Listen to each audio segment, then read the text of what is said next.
और टी विशाल जी। सभी का जय जिनेन्द्र। अ, हम कुछ गैप के बाद मिल रहे हैं, तो आपका वापस पुनः स्वागत है। जो लोग हमसे जुड़े हुए हैं और जो लोग फर्स्ट टाइम आए, welcome to the forum. Just couple of minutes of Jainin and then we will start with the session. Jainin हमने चालू किया था अबाउट 6.5 साल पहले। Started with the purpose of practical application of Zen principle in day-to-day life. आ, तो इसमें अभी तक हमने 143 सेशन किए हैं, आज 144th सेशन है।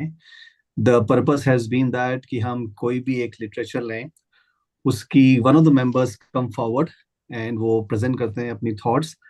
और हमारे मेंटर्स हैं वाई के अंकल, कमल अंकल, दे गाइड अस।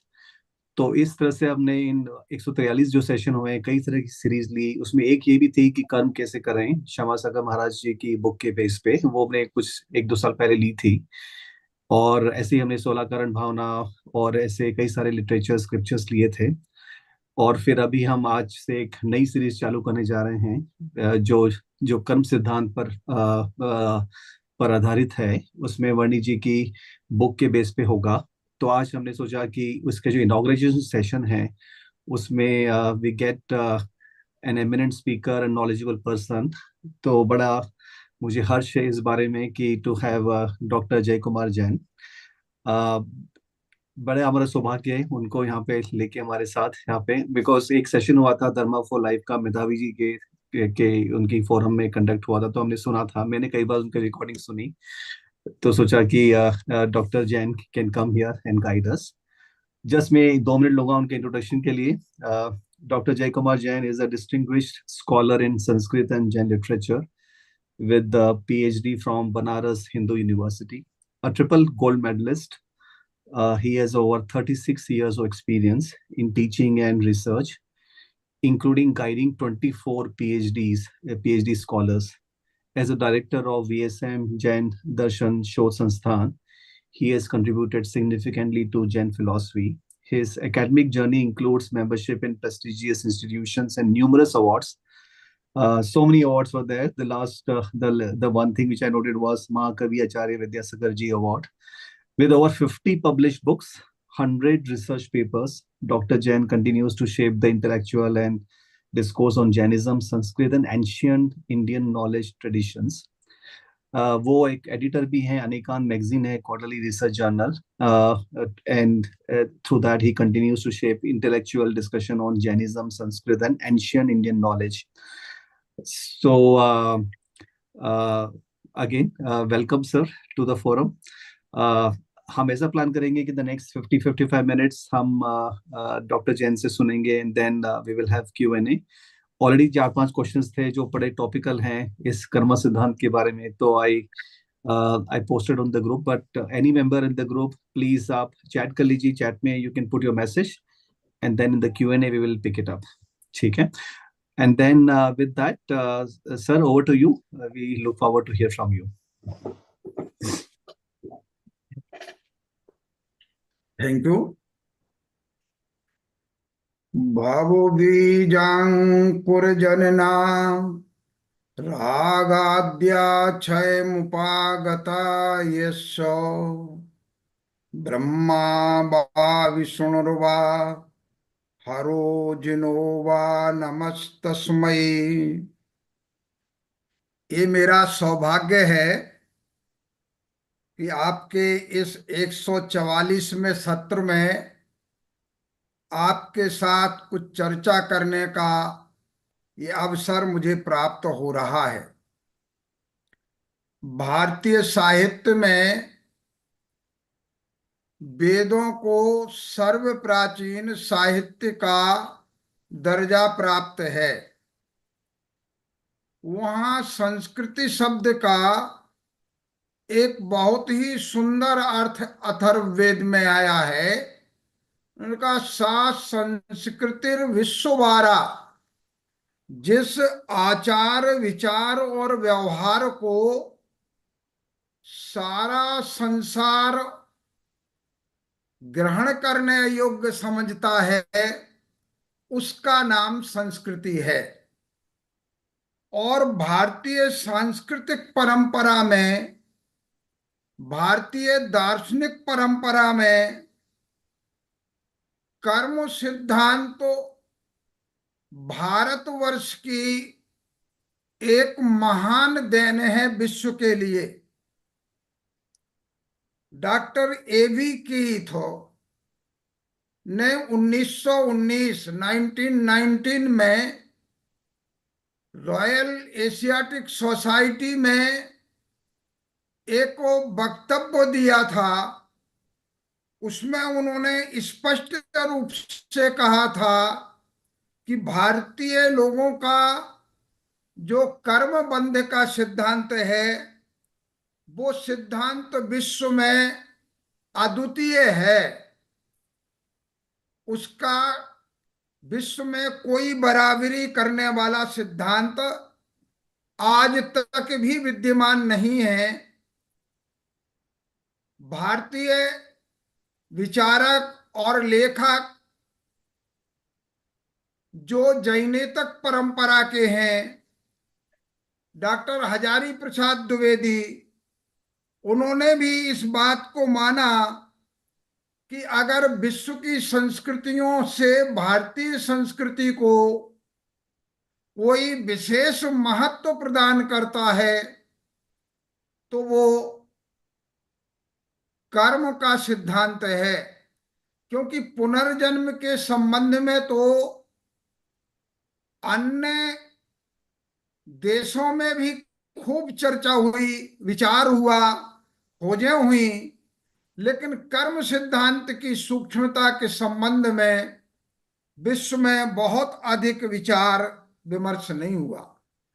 भारत के जितने भी दर्शन हैं, दार्शनिक परंपराएं हैं या दर्शनकार आचार्य हैं, उनमें अगर हम थोड़ी देर के लिए चार्वाक दर्शन को छोड़ दें तो सभी दर्शन ने किसी ना किसी नाम के अंतर के साथ कर्म सिद्धांत को विशिष्ट रूप से स्वीकार किया है।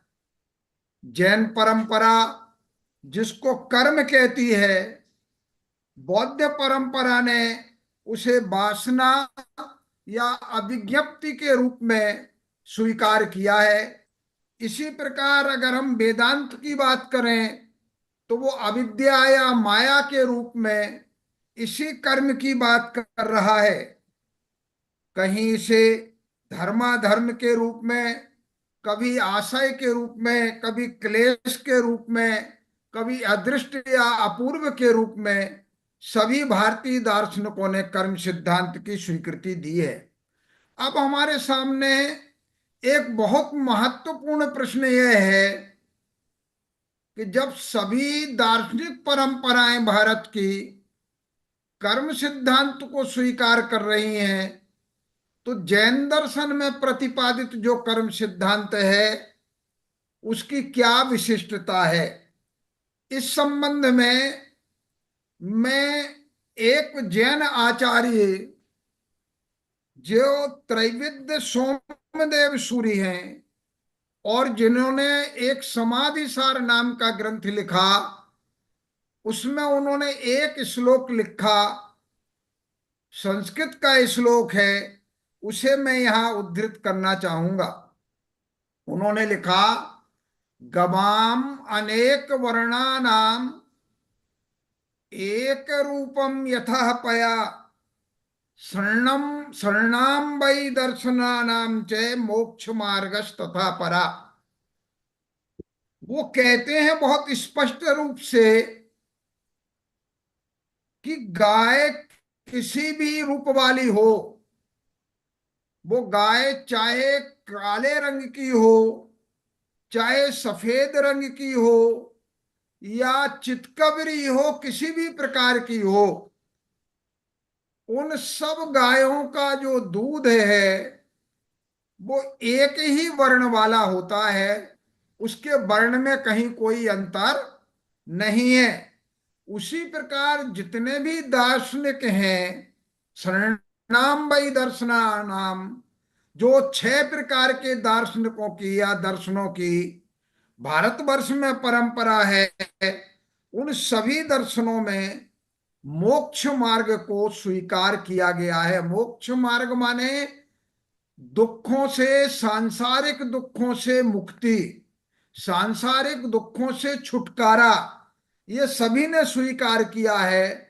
लेकिन उसमें हर दर्शन की अपनी कुछ विशेषता है। कैसे विशेषता है?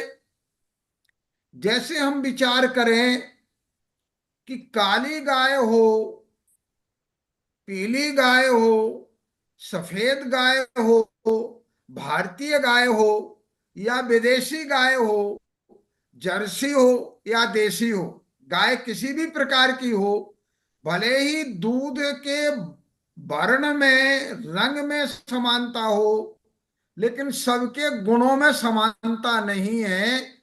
हर गाय के दूध के गुणों में विशेषता है, कुछ ना कुछ अंतर है। इसलिए जैन दर्शन का जो कर्म सिद्धांत है, वो कर्म सिद्धांत भी दूसरे दर्शनों के कर्म सिद्धांत की अपेक्षा कहीं ना कहीं भिन्नता रखता है, उसमें कोई ना कोई अंतर है। वस्तुतः कर्म है क्या? ये जीवकृत है। जीव जिस कार्य को करता है और उस कार्य के करने में जिस प्रकार के पौद्गलिक वर्गणाएं, भौतिक वर्गणाएं प्रयुक्त होती हैं और उनके साथ जैसे राग द्वेष आदि भाव हमारे जुड़ते हैं, उन भावों के कारण जीवात्मा के साथ जब कर्म बंधन को प्राप्त हो जाते हैं तो वो फल प्रदान करते हैं।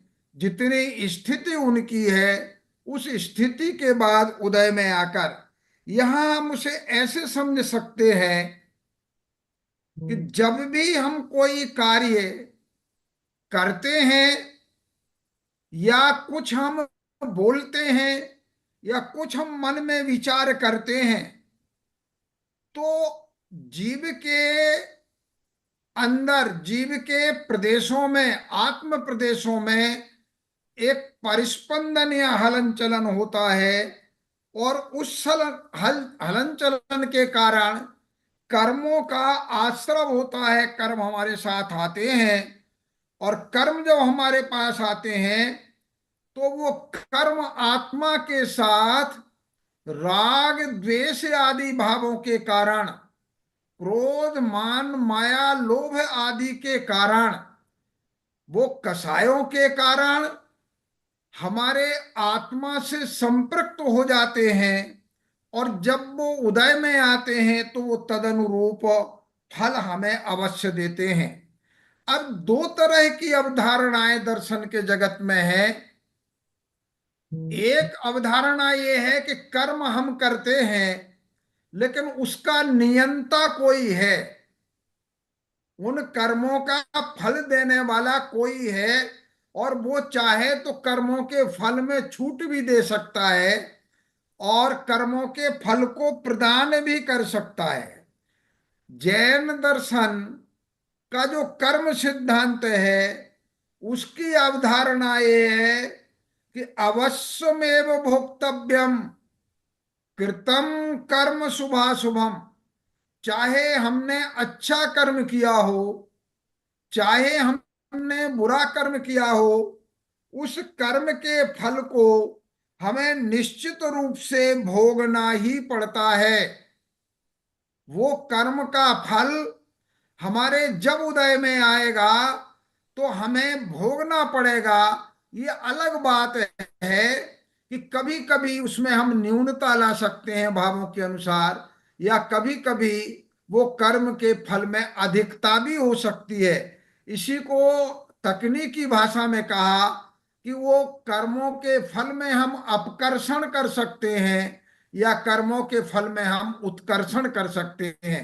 कर्म का फल पुरुषार्थ के द्वारा हम घटा सकते हैं या कर्म का फल पुरुषार्थ के द्वारा हम बढ़ा सकते हैं। लेकिन ये निश्चित है कि कर्म का फल हमें भोगना पड़ेगा। बौद्ध दार्शनिक भी इस बात से सहमत हैं। यद्यपि उनके कर्म फल के सिद्धांत में थोड़ा सा अंतर ये है कि वो कर्म के संबंध में वासना शब्द का प्रयोग करते हैं, क्लेश शब्द का प्रयोग करते हैं, अविज्ञप्ति शब्द का प्रयोग करते हैं। बौद्धों का एक ग्रंथ है मिलिंद पहियो। उसमें मिलिंद ने बुद्ध से प्रश्न किया कि किनका पुनर्जन्म होगा और किनका पुनर्जन्म नहीं होगा। तो उसमें जो उत्तर दिया बुद्ध ने, उन्होंने कहा कि जो जीव क्लेश युक्त हैं, अर्थात राग द्वेष से सहित हैं, या जो कसाय से युक्त हैं, उन जीवों का पुनर्जन्म होता रहेगा। लेकिन जो क्लेश से रहित हो गए हैं, अभिज्ञप्ति से रहित हो गए हैं, वासना या संस्कार से रहित हो गए हैं, जिसे हम कहते हैं जैन परंपरा में कि कर्म से रहित हो गए हैं, तो उनकी मुक्ति हो जाएगी, उनका पुनर्जन्म नहीं होगा। मैं बात ला रहा हूं कि एक दर्शन दूसरे दर्शनों से कैसे प्रभावित होता है। जहां वैदिक परंपरा की हम बात करते हैं तो उसमें दो तरह की विचारधाराएं हैं। एक ईश्वरवादी विचारधारा, एक अनीश्वरवादी विचारधारा। वैदिक परंपरा में सामान्यतः ये समझ लिया जाता है कि सब दार्शनिक ईश्वर को कर्ता मानते हैं, लेकिन ऐसी बात नहीं है। उसकी चर्चा हम आगे करेंगे। वैदिक परंपरा में भी वो कहते हैं आकाश मुत्पततु गच्छति वा दिगंतम। चाहे कोई आकाश में उड़ान भर रहा हो या दिशाओं के किसी भी कोने पर किसी भी देश में चला जाए, अम्बो निधिम विशतु तिष्ठतु वा यथेष्टम, चाहे समुद्र के बीच में चला जाए, चाहे कहीं भी वो मौजूद रहे, जन्मांतरार्जित शुभाशुभ कृन्नराणाम, अगर वो पूर्व जन्म में किया गया जो उसका शुभ या अशुभ कर्म है, वो छाये वो न त्यजति कर्म फलानुबंधी। जो फलानुबंधी माने फल के साथ जुड़ा हुआ कर्म है, अर्थात जिसने अपनी स्थिति बनाई है और जो फलदान की उसमें शक्ति है, तो वो कर्म फल अवश्य देगा। जैन परंपरा तो बहुत स्पष्ट रूप से कहती है कि परलोक कटाकम्मा इहिलो ये बेजंती। परलोक में किए गए जो पूर्व में किए गए कर्म हैं, वो इस लोक में फल देते हैं। और इहिलो ये कटाकम्मा परलो ये बेजंती, जो इस श्लोक में इस समय किए गए कर्म हैं वो आगे फल हमें प्रदान करते हैं। ऐसे फल के संबंध में भारतीय दार्शनिकों में विचारधाराओं में थोड़ा सा कहीं एकता है और कहीं भिन्नता है। तो ईश्वरवाद वाले जो ईश्वर को कर्ता मानते हैं और कर्म फल का प्रदाता मानते हैं, उनकी धारणा कर्म के इस सिद्धांत से कुछ भिन्न है। उसे हम करेंगे कि तार्किक दृष्टि से कैसे वो नहीं ठहर पा रहे हैं। वो कहते अज्ञो जंतुरनीशो, ये व्यक्ति अज्ञानी है, अपना खुद का स्वामी नहीं है। अयम आत्मना सुख दुख, ना ये सुख दुख का स्वामी है। ईश्वर प्रेरितो गच्छेत स्वर्गम वा स्वभ्रमेव वा, ईश्वर जहां चाहता है उसे ईश्वर से प्रेरित होकर वो वहां चला जाता है, चाहे वो स्वर्ग में जाए और चाहे नरक में जाए। तो ये धारणा जैन परंपरा में नहीं है। इसलिए जैन दर्शन में जो कर्म सिद्धांत है वो भारतीय अन्य दार्शनिक परंपराओं के कर्म सिद्धांतों से कहीं कहीं मिलता हुआ होने पर भी अपनी विशिष्टता रखता है, अपनी भिन्नता रखता है। क्योंकि उन्होंने तर्क दिया है जैन दार्शनिकों ने। वो कहते स्वयं कृतम कर्म यदात्मना पुरा, पहले इस आत्मा ने जिस कर्म को किया था, फल्यम तदीयम लभते शुभाशुभम, निश्चित रूप से शुभ या अशुभ फल उसके लिए प्राप्त होगा। क्यों? तर्क देते हैं परेण दत्तम यदि लभ्यते स्फुटम, अगर दूसरे के द्वारा दिया हुआ उसे प्राप्त हो जाए, दूसरे उसके कर्म के फल को समाप्त कर दे, या दूसरे कोई उसके कर्म के फल में छूट प्रदान कर दे, या दूसरा कोई उसके कर्म के फल के अनुसार स्वर्ग या नरक भेज दे, तो स्वयं कृतम कर्म निरर्थकम तदा, फिर तो उसने जो कर्म किया था वो निरर्थक हो जाएगा, अर्थात उस कर्म का कोई महत्व नहीं रह जाएगा। ये बात वहां उन्होंने स्पष्ट रूप से कही है। मैं फिर उस बात को कहूं कि जैन दर्शन की सबसे बड़ी विशेषता ये है कि वो किसी की भी परीक्षा केवल राग द्वेष के आधार पर करता है। अभी मैंने मंगलाचरण किया था, उस मंगलाचरण में मैंने कहा था कि भाव बीजांकुर जनना, संसार को बढ़ाने वाले, संसार रूपी बीज को उत्पन्न करने वाले, अंकुरित करने वाले, रागाद्या क्षय मुपागतायस्य, जिसके राग द्वेष क्रोध मान माया लोभ आदि समाप्त हो गए हैं, वो, चाहे उसका नाम जैनेन्द्र भगवान हो, चाहे उसका नाम बुद्ध हो, चाहे उसका नाम ब्रह्मा हो, उसका नाम कुछ भी हो, हम नाम पर बहुत बात नहीं करते हैं, अपितु जैसे गुण उसमें है उन गुणों के आधार पर हम उसको नमस्कार करते हैं। इसी बात को श्वेतांबर आचार्य हरिभद्र सूरि ने लोक तत्व निर्णय नामक ग्रंथ में लिखा, पक्षपातो न मे वीरे न द्वेषा कपिलादिषु, ना तो महावीर के प्रति मुझे पक्षपात है, या दूसरे दार्शनिक जो कपिल आदि हैं, सांख्य दर्शन आदि के प्रणेता हैं, ना उनके प्रति हमें द्वेष है।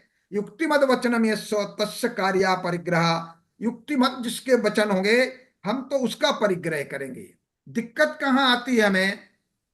देखो, जैन दर्शन चार अनुयोगों में विभक्त है। संपूर्ण वाङ्मय जैनों का चार अनुयोगों में है। उन चार अनुयोगों में प्रथमानुयोग, करणानुयोग, चरणानुयोग और द्रव्यानुयोग। इसे ऐसे समझ ले हम, सीधी बात, कि ये चार चीजें हैं। होता क्या है, चारों के प्रतिपादन की शैली अलग अलग है, अलग अलग शैली है। जैसे प्रथमानुयोग हमें कुछ दृष्टांतों के द्वारा, कुछ उपदेशों के द्वारा वो मार्ग में लगाने का प्रयास करता है, लेकिन जो दृष्टांत वो देता है वो दृष्टांत उसके स्वरूपाधायक नहीं है। जैसे मैं एक एग्जाम्पल के रूप में कहूं, मैं किसी नए नगर में गया और मुझे किसी व्यक्ति का मकान जानना है जिसे मैं नहीं जानता। मैंने किसी वहां मौजूद व्यक्ति से पूछा कि भाई जिनदत्त का मकान कौन सा है, और उसने कहा देखो जिस मकान के ऊपर कौवा बैठा है वो जिनदत्त का मकान है। अब मैं आगे बढ़ा और कौवा वहां से उड़ गया, तो वो जिनदत्त का मकान रहेगा कि नहीं रहेगा? तब भी वो जिनदत्त का मकान है। वो केवल समझाने के लिए हमने कौवा का उदाहरण वहां प्रस्तुत किया था। ऐसे प्रथमानुयोग की शैली अलग है। उसमें जब कुछ उदाहरण आते हैं तो वो उदाहरण समझाने के लिए आते हैं। हम कर्णानुयोग या कर्म सिद्धांत को केवल प्रथमानुयोग के आधार पर नहीं कर सकते हैं, उसकी परीक्षा नहीं कर सकते हैं। उसका कारण है बहुत साफ साफ। देखो, लिक्विड को नापने के लिए हमें लीटर दिया सरकार ने, पदार्थ को तौलने के लिए हमें किलोग्राम दिया, कपड़ा आदि या जमीन आदि को मापने के लिए मीटर दिया, और टेम्परेचर आदि को मापने के लिए अलग अलग मीटर दिए। बुखार मापना है तो थर्मामीटर दे दिया। तो अब ये चार अलग अलग हैं, चारों प्रामाणिक हैं, चारों निर्धारित हैं, चारों लैब में परीक्षित हैं, लेकिन एक का दूसरे के द्वारा निर्धारण नहीं किया जा सकता है। ये हमें समझने की आवश्यकता है। तो हम कभी कभी क्या है कि एक अनुयोग की बात को जब दूसरे अनुयोग से नापने लगते हैं तो हमारे साथ दिक्कत आ जाती है। और हम उसे नहीं कर पाते हैं। अब प्रश्न ये आया कि परजन्म में ये कर्म सिद्धांत कैसे फल देता है। देखो, पूर्व जन्म का जो संस्कार है, जब हम जन्म जन्मांतर को स्वीकार कर लेते हैं, तो जैसे 5 साल पहले का संस्कार 5 साल बाद फलीभूत होता है, या कुछ समय बोया गया बीज कुछ समय बाद फलीभूत होता है, ऐसे ही एक जन्म में किया गया कार्य अगर उस कार्य की स्थिति दृढ़ता से बनी तो वो जन्म जन्मांतर में भी फलीभूत होता है। ये बहुत, जहां जहां आचार्यों ने बहुत सिद्धांत की बात कही, आप संसार में देखें, कोई निर्धन है, कोई धनी है, कोई सुखी है, कोई दुखी है, किसी के पास रहने के लिए एक्स्ट्रा पड़े हुए मकान है, किसी के पास रहने के लिए मकान नहीं है। तो ये जो हम विविधता देख रहे हैं, जन्मजात विविधता देख रहे हैं, एक ऐसे घर में उत्पन्न हुआ है जहां उसे सर्व सुविधाएं मिली हुई हैं, एक ऐसे घर में उत्पन्न हुआ है जहां उसे सब अभावों को भोगना पड़ रहा है। तो ये अचानक नहीं हो सकता। अचानक जन्म के समय ऐसा जो हो रहा है उसका कारण है कि पूर्व जन्म में वो जैसा कर्म करके आया है वैसे कर्म का फल हमें प्राप्त हो रहा है। आज हमारी दृष्टि क्या हो गई है, देखो, आगम में एक बात कही, उस बात से हम कर्म सिद्धांत को समझ सकते हैं। वो कहते हैं विनयेन सुध मदीदम। अगर किसी ने विनय पूर्वक ज्ञान की आराधना की है, विनय के साथ ज्ञान की आराधना की, अब पूर्व जन्म का उदय आया, शरीर में रोग हो गया, वो ज्ञान को विस्मृत हो गया। हम देखते हैं कि बहुत बड़ी आयु के बढ़ने पर ज्ञान का विस्मरण हो गया, या रोग आने पर ज्ञान का विस्मरण हो गया। तो वो विस्मरण हो जाने पर भी, या प्रमाद बस ज्ञान का विस्मरण हो गया, तो वो कहते हैं कि विनयेन सुधमदीदम यदि प्रमादेन होदि विसरिदम। प्रमाद के कारण भले ही भूल जाएं, तम अवहट्टति पर भवे केवल नाणम च आवहदि। तो वो परभाव में उसे प्राप्त होता है। ये कैसे देख सकते हैं हम, आज 9 साल का बालक पूरा जो है समय सार सुना सकता है, 9 साल का बालक पूरी गीता का पाठ कर रहा है, जबकि उसका अभ्यास गीता का इतना नहीं है। तो ये अभ्यास कहाँ से आया, पूर्व जन्म में किया हुआ जो उसका अभ्यास था, वो अभ्यास अभी फलीभूत हो रहा है। तो उसी को कहा तम अवहट्ठति परभवे, वो परभव में उपस्थित हो जाता है और वो केवल ज्ञान तक का कारण बन जाता है। ये समझना है। आज हमारी दशा क्या हो गई, मैं आपको एक उदाहरण से बात को कहना चाहूं कि हम गतानुगतिक बनकर जो दूसरा कह रहा है उसी आधार पर चलकर हमने कर्म सिद्धांत को हम भूल गए हैं। तो कर्म सिद्धांत को ही समझ न रखने के कारण हम ऐसे कार्य करते जा रहे हैं एक दूसरे के देखा देखी, कि हम कर्म को बहुत दृढ़ता के साथ, गंभीरता के साथ बांधते जा रहे हैं, और उसके लिए हम उनसे मुक्ति का उपाय नहीं सोच पा रहे। कैसे होता है ये, गतानुगतिकता कैसे हानिकर है, एक उदाहरण से मैं आपको आपके सामने रखूं। पहले आज की तरह आवागमन के ऐसे साधन नहीं थे, ऐसी सुपरफास्ट गाड़ियां नहीं थी, व्यापार प्राय पशुओं के माध्यम से होता था। एक व्यक्ति चीनी की, शुगर की 2 बोरी एक बैल पर रखकर जा रहा, और रास्ते में एक नाला पड़ गया। जब नाले में बैल पहुंचा तो बैल के पैर उस जल के प्रवाह के कारण, उस तेज बहाव के कारण वो पैर लड़खड़ाने लगे। जब लड़खड़ाने लगे तो वो बैल समझदार था, वो पानी में बैठ गया। जब पानी में बैठ गया तो उसके ऊपर जो 2 कुंटल शक्कर लदी हुई थी, शुगर लदी हुई थी, वो पानी से बह के निकल गई। अब उसका जब 2 कुंटल वजन कम हो गया तो वो आसानी से जो है नाले को पार कर गया।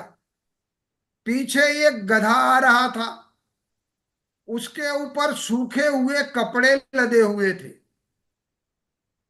जब वो गधा नाला पार करने लगा तो उसके भी पैर लड़खड़ाने लगे। उसने सोचा कि आगे वाला मेरे ही जैसा एक 4 पैर वाला प्राणी जब नाला पार कर रहा था, उसके पैर लड़खड़ा रहे थे तो वो बैठ गया था, और बैठने से वो नाले को पार कर गया था। तो नाले को पार कर जाने के कारण उसका बैठना बना, तो वो गधा भी पानी में बैठ गया। अब तक तो उसके ऊपर सूखे कपड़े लदे हुए थे, अब वो सारे के सारे कपड़े पानी से गीले हो गए, तो उसका वजन तो कई गुना और अधिक बढ़ गया। और उस गधे की दशा ये हुई कि वो पानी से पार कर नहीं पाया, वहीं पर उसे प्राण त्यागना पड़े। तो कभी कभी हम कौन सा कर्म कर्म उसने किया, उसको ये फल मिला, इस आधार पर हम ये निर्णय नहीं कर सकते कि हमें भी वही फल मिलेगा। उसका मुख्य कारण आप दूसरे रूप में समझें। एक व्यक्ति ने एक व्यक्ति का मर्डर कर दिया, एक व्यक्ति की मौत हुई। दूसरा एक व्यक्ति बड़ी सावधानी पूर्वक वाहन को चला रहा था, ड्राइव कर रहा था। एक दौड़ता हुआ व्यक्ति रोड पार करके निकला और वो गाड़ी के नीचे आ गया, एक व्यक्ति की मौत हुई। एक डॉक्टर एक व्यक्ति का ऑपरेशन कर रहा, बहुत प्रयास किया उसने कि हम इस व्यक्ति को बचा लें, लेकिन व्यक्ति बच नहीं सका, एक व्यक्ति की मौत हुई। तीनों स्थितियों में एक व्यक्ति की मौत हुई, लेकिन तीनों व्यक्तियों के लिए दंड का फल, तीनों व्यक्तियों का फल अलग अलग है। तीनों व्यक्तियों को सिमिलर नहीं माना जा सकता। इसीलिए हम कभी कभी क्या सोचते हैं कि वो तो ऐसी क्रिया कर रहा है और अच्छा सुख भोग रहा है, और हम जो है बहुत ज्यादा धार्मिक या नैतिक क्रियाएं कर रहे हैं, वो हम दुख भोग रहे हैं। तो वो दुख भोगना या सुख भोगना उसके इस समय की क्रियाओं का परिणाम नहीं है, अपितु पूर्व जन्म में किए गए जो उसके कार्य थे वो उदय में आ रहे हैं, उनके परिणाम के कारण ऐसा हो रहा है। तो ये हम लोगों को बहुत सावधानी से समझने की आवश्यकता है। अब वो हमारे अंदर आया कि दो स्थितियां हैं। एक व्यक्ति आए, माने हम ये विचार करना चाहते कि जब सभी भारतीय दार्शनिक कर्म सिद्धांत को स्वीकार कर रहे हैं और सभी का उद्देश्य दुखों से छुटकारा प्राप्त करना है, तो जैन दर्शन के कर्म में क्या विशेषता है जो अन्य दार्शनिकों ने नहीं माना, या अन्य दार्शनिकों का सिद्धांत वहां अतार्किक सिद्ध हो रहा है। देखो, जैन दर्शन के अलावा जितने भी भारतीय दार्शनिक हैं, चाहे सांख्य दार्शनिक हो, योग दार्शनिक हो, वेदांती हो, मीमांसक हो, नैयायिक हो या वैशेषिक हो, बौद्ध हो, कोई भी दार्शनिक हो, वो सब कर्म को अमूर्त या संस्कार के रूप में संस्कार मात्र स्वीकार कर रहे हैं, कि जो पहले किया गया था उसका संस्कार बना हुआ है हमारे मन में या आत्मा में, उसके कारण जो है कर्म हमें फल देता है। जबकि जो जैन दार्शनिक हैं वो कर्म को भौतिक मान रहे हैं, पौद्गलिक मान रहे हैं, मूर्त मान रहे हैं, उनकी तरह अमूर्त नहीं मान रहे। अंतर क्या है कि वो ये मान रहे हैं कि जैसे दूध में पानी मिल जाए तो मिल जाने पे दोनों एक मेक नजर आ जाते हैं, लेकिन दूध कभी पानी नहीं बन जाता, पानी कभी दूध नहीं बन जाता। ऐसे भले ही ये कर्म जो है आत्मा के साथ संपृक्त होकर मिलकर दूध पानी की तरह एक साथ रह रहे हों, लेकिन ये ना तो जीव अजीव के रूप में कर्म के रूप में परिणत हो सकता, और ना कर्म जीव के रूप में परिणत हो सकता। तो सबसे बड़ी विशेषता यह है कि अन्य दार्शनिक जहां कर्म को अमूर्तिक मान रहे थे, अभौतिक मान रहे थे, मानसिक या आत्मिक मान रहे थे, वहां जैन दार्शनिक कर्म को पौद्गलिक या कर्म परमाणुओं के रूप में स्वीकार करते हैं। दूसरी बात यह है कि कौन सा कर्म क्या फल देता है, इसका विभाजन जिस सूक्ष्मता के साथ जैन दर्शन ने किया है, वैसा विभाजन अन्य कहीं पर भी नहीं है।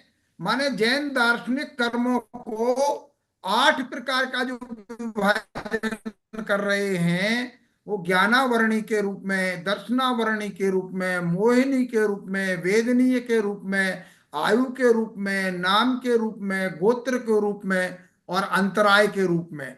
तो उन सब का अलग अलग है। ज्ञान को कौन नहीं होने देता, ज्ञान पर आवरण कौन डालता है, ये ज्ञानावरणी कर्म का उदय जब होता है तब ज्ञान आवृत होता है। अब सवाल हमारे सामने आया कि जीव में तो अनंत शक्ति है, आत्मा में तो अनंत शक्ति है, और कर्म तो बहुत छोटा सा हिस्सा है। तो वो कर्म आत्मा के उस ज्ञान स्वभाव को क्यों नहीं होने देता? उसके लिए हम एक उदाहरण वेदांत से लाते हैं। वो जैनियों ने भी उदाहरण दिया है। वो कहते घनच्छन्न दृष्टि घनच्छन्न मर्कम यथा मन्यते निष्प्रभम चाति मूढ़ा। जैसे कोई बहुत अज्ञानी व्यक्ति है, एक मेघ का टुकड़ा हमारी आंख और सूर्य के बीच में आया, तो उस मेघ के टुकड़े ने ढका तो हमारी आंख को है, लेकिन हम समझने क्या लगते हैं कि बादल ने सूर्य को ढक दिया। जो अनेक आयतों में, अनेक योजनों में फैला हुआ सूर्यमंडल है, छोटा सा बादल का टुकड़ा उसको ढक नहीं सकता। ढकता है वो हमारी चक्षु की शक्ति को, नेत्र की शक्ति को, आई साइट को, और हम समझते हैं कि उसने सूर्य को ढक दिया। ऐसे ही पौद्गलिक कर्म जो है वो हमारे छायोपशमिक ज्ञान को ढकता है, और हम समझते हैं कि वो जो आत्मा ज्ञान उपयोग रूप था उसको इसने ढक दिया। वस्तुतः वो उसे ढकता नहीं है, ये समझना है।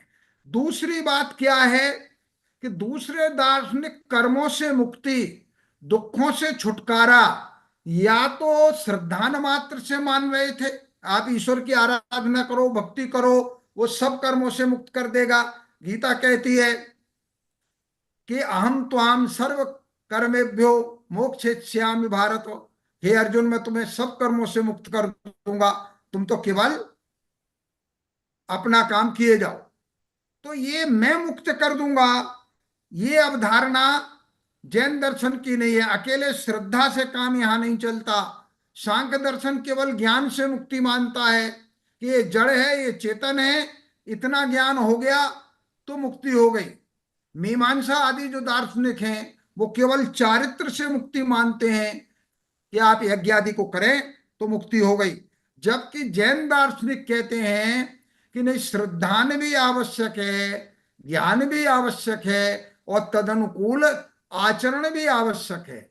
उसके लिए आचार्य कुंद कुंद ने एक बहुत अच्छा दृष्टांत दिया कि जिस प्रकार कोई व्यक्ति ये राजा है ऐसा जानकर फिर ये मुझे धन दे देगा ऐसा श्रद्धान करता है, फिर तदनुकूल उस राजा के अनुकूल आचरण करता है, तो उसे ये प्राप्त हो जाता है। उसी प्रकार से जब हम ज्ञान पूर्वक श्रद्धान करेंगे, श्रद्धान से ज्ञान हमारा निर्मल हो जाएगा, और तदनुकूल आचरण करेंगे, तभी कर्मों से मुक्ति होगी, अन्यथा कर्मों से मुक्ति नहीं हो सकती। दूसरी स्थिति ये समझे आप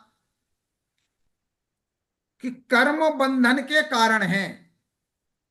ये दोनों परंपराएं एक मत से स्वीकार करती हैं, चाहे जैन परंपरा हो और चाहे जैनेतर परंपरा। लेकिन बंधन सर्वथा अहितकारी ही होता हो, ये दृष्टिकोण हमें आगम के परिप्रेक्ष्य में, जैन दर्शन के परिप्रेक्ष्य में हटाने की आवश्यकता है। कैसे? मैं आपके सामने एक एग्जाम्पल प्रस्तुत करता हूं।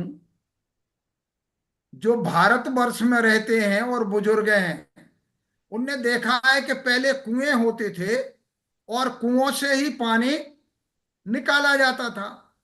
एक व्यक्ति कुएं से पानी निकाल रहा था, असावधानी हुई कि वो कुएं में गिर गया। सौभाग्य कहें या दुर्भाग्य, बड़ा ज्ञानी था, शास्त्रों का खूब स्वाध्याय किया था। तो शास्त्रों का जब उसने स्वाध्याय किया था तो उसमें पढ़ा के वीतराग भगवान तो कुछ देते नहीं है और हमसे कुछ लेते भी नहीं है, और बंधन बड़ा हितकारी है। तो किसी ने एक रस्सा डाला कुएं में और कहा तुम अपनी कमर बांध लो तो हम खींच के तुम्हें बाहर निकाल लेंगे। बोले नहीं, मैंने तो शास्त्र में पढ़ा था कि बंधन बड़ा अहितकारी होता है, मैं बंधन तो नहीं डालूंगा, कमर तो नहीं बांधूंगा। अगर कमर थोड़ी देर के लिए नहीं बांधेगा तो कुएं से वो निकल नहीं सकता, संसार सागर से पार हो नहीं सकता। ये अलग बात है कि जब वो संसार सागर से निकल आए, जब उस कुएं से निकल आए, तो कुएं से निकलने के बाद फिर उस रस्से को बांधे बांधे ना घूमे, उस रस्से को वहीं छोड़ दे, उस बंधन को समाप्त कर दे, बंधन को त्याग दे।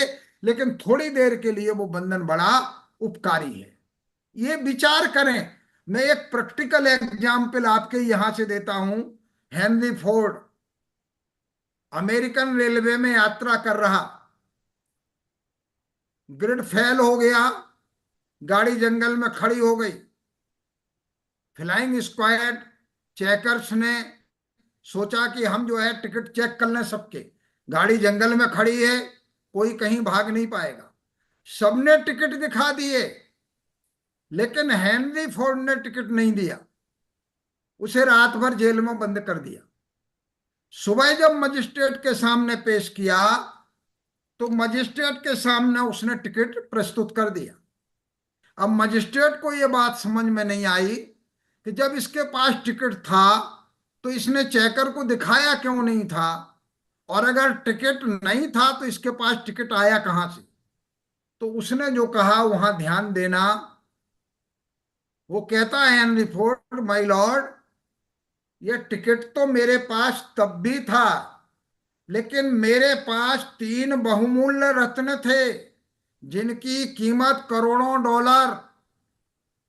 गाड़ी जंगल में खड़ी हुई थी, चोर लुटेरों का भय था, इसलिए मैंने टिकट न दिखाकर रात भर की जेल स्वीकार कर ली और इन 3 रत्नों की मैंने रक्षा कर ली।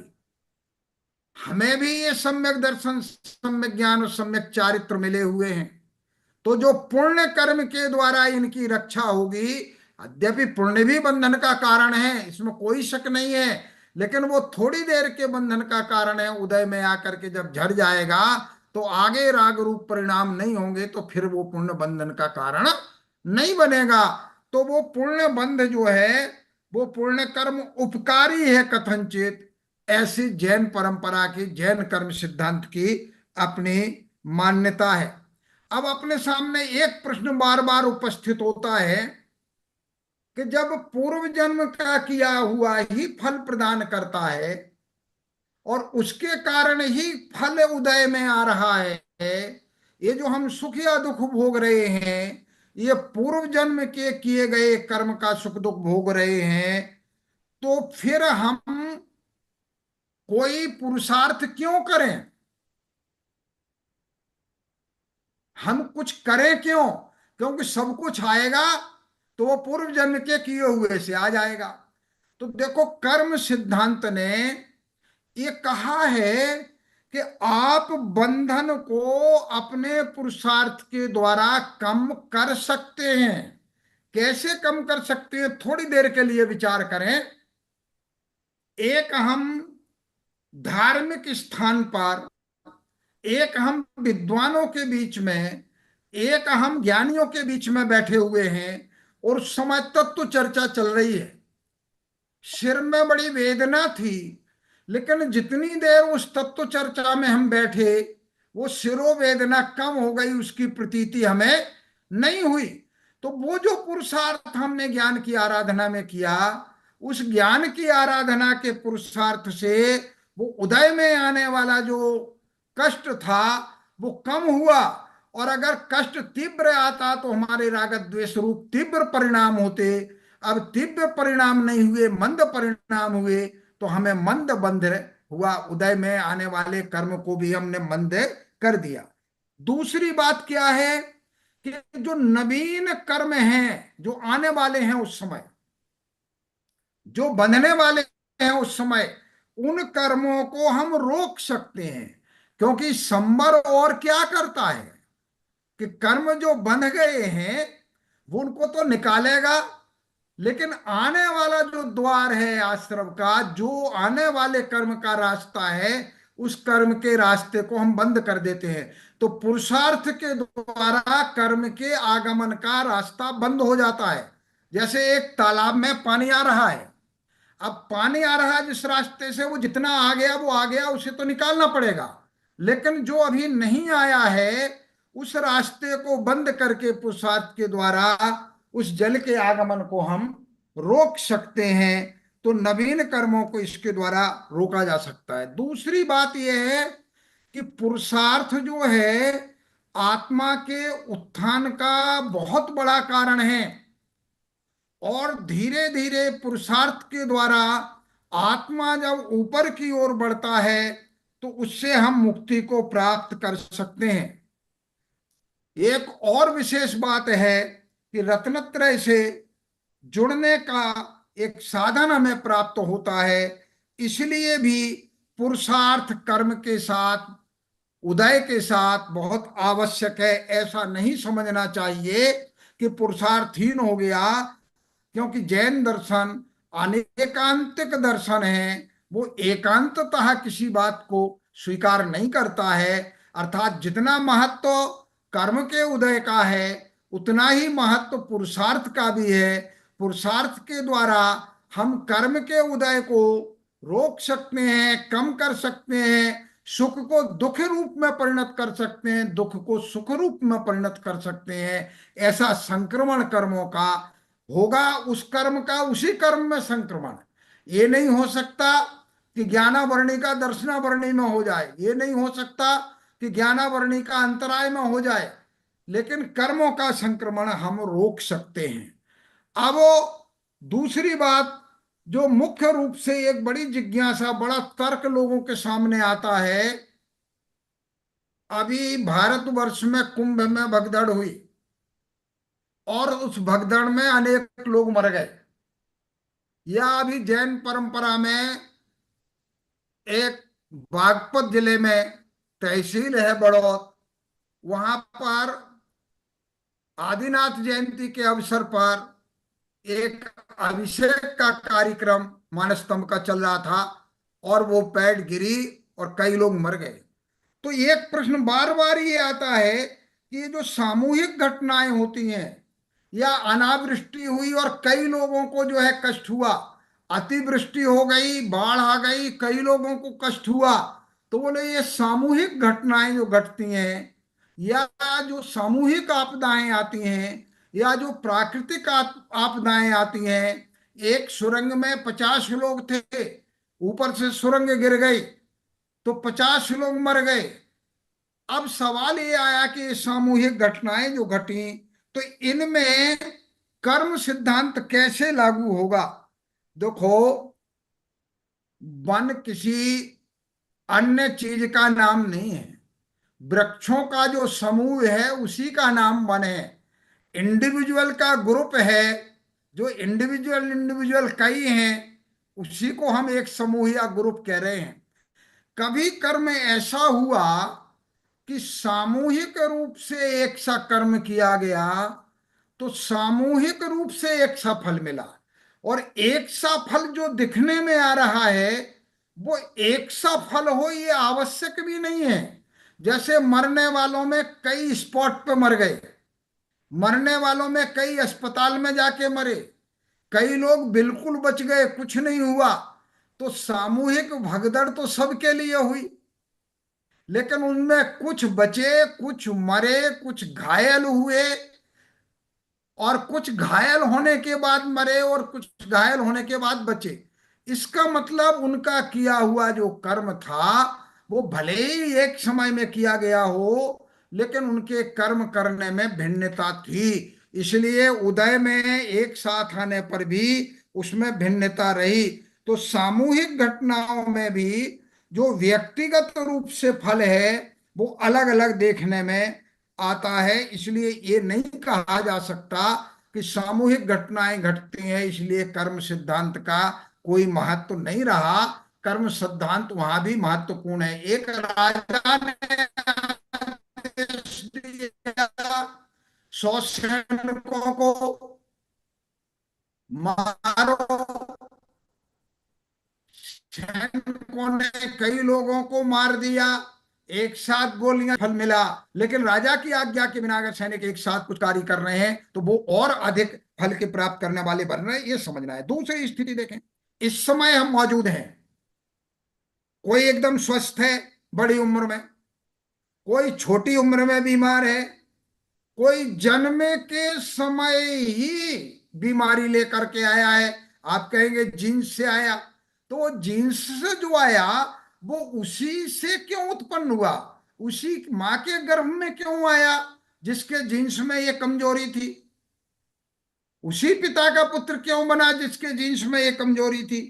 तो ये सब ये हमें कहता है कि जन्म हो, स्वास्थ्य हो, या संपत्ति आदि की प्राप्ति हो रही हो, इन सब के कारण इनकी भिन्नता भी हमें बताती है कि जो है कर्म का सिद्धांत अटल है, उसका फल भोगना ही पड़ता है। और विचार करें यार, एक कुत्ता है नाली में घूम रहा, खाने को नहीं मिल रहा, डंडे पड़ रहे, और दूसरा वही कुत्ता है, वो किसी मैम साहब की गोद में बैठ के सुख भोग रहा। ये अंतर क्यों आया? एक माँ के ही दो संतान थे, एक नालियों में घूम रहा है, एक घर में पल रहा है। ये अंतर जो है वो उसके अपने किए हुए कर्म के उदय के कारण है। अब हमारे सामने है, एक सदाचारी है, संयमी है, तप कर रहा है, तो वर्तमान कर्म को वो प्रभावित कर सकता है। जैसे एक आम का फल है, उदय के काल में वो अपने आप गिरेगा, लेकिन माली ने उसे पहले ही तोड़ करके और पाल में पका दिया है, वो पहले फल दे रहा है। तो वो पहले हम अपने कर्म को, उदय को, पुरुषार्थ के द्वारा उस कर्म को पहले भी जरा सकते हैं। अब आया कि विगत कर्म फल देंगे ही, आपने कहा था अवश्यमेव भोक्तव्यम कृतम कर्म शुभाशुभम, कि किया हुआ शुभ या अशुभ कर्म है वो तो अवश्य भोगना पड़ता है, अवश्य भोगना पड़ता है। लेकिन उस पर सीमित नियंत्रण किया जा सकता है। जो बहुत ज्यादा अधिक कष्ट देने वाला था वो कम कष्ट देगा, उदय में आएगा। ये बात हमें समझना है। एक और बात आती है, आगम में बहुत स्पष्ट रूप से कहा है कि कर्म का जो फल है वो तीव्र भाव, मंद भाव, ज्ञात भाव, अज्ञात भाव, शक्ति, इन अधिकरण आधार, एक पाप हमने पवित्र स्थान में किया है, एक वही कर्म हमने दूसरी जगह किया है, दोनों जगह के भावों में अंतर होने के कारण, दोनों आधार स्थान के अंतर होने के कारण भी फल में अंतर देखा जाता है। तो अज्ञात कर्म अगर कोई अनजाने में कैसे ही कर्म कर रहा हो, उस कर्म का फल तो मिलेगा लेकिन उतना नहीं मिलेगा, वो सीमित होगा, कम होगा। कैसे होगा? ऐसे समझे आप, एक माँ जब बच्चे को कड़वी दवाई पिलाती है, उसकी नाक बंद की, मुंह खोला, चम्मच से दवाई जबरदस्ती डाल दी, आधी दवाई निकल गई, आधी अंदर गई। तो उस दवाई ने असर तो किया, लेकिन जितना पूरा असर करना चाहिए था उतना पूरा असर नहीं किया। ऐसे ही अनजाने में जब हम कोई कार्य करते हैं, अनजाने में कोई बुरा कर्म हमसे होता है, अनजाने में कोई अच्छा कर्म हमसे होता है, तो वो सुख दुख तो प्रदान करता है, लेकिन ज्ञानी को जैसा सुख दुख प्रदान कर रहा था वैसा नहीं करता। सीधी सी बात है, एक सीढ़ी पर हम चढ़ रहे हैं, एक व्यक्ति पहली सीढ़ी से गिरा है और एक व्यक्ति 11वीं सीढ़ी से गिरा है। तो दोनों के गिरने में चोट का अंतर तो होगा। एक अज्ञात भाव से कर रहा है और एक ज्ञात भाव से, मैं जानता हूं कि यह पाप है।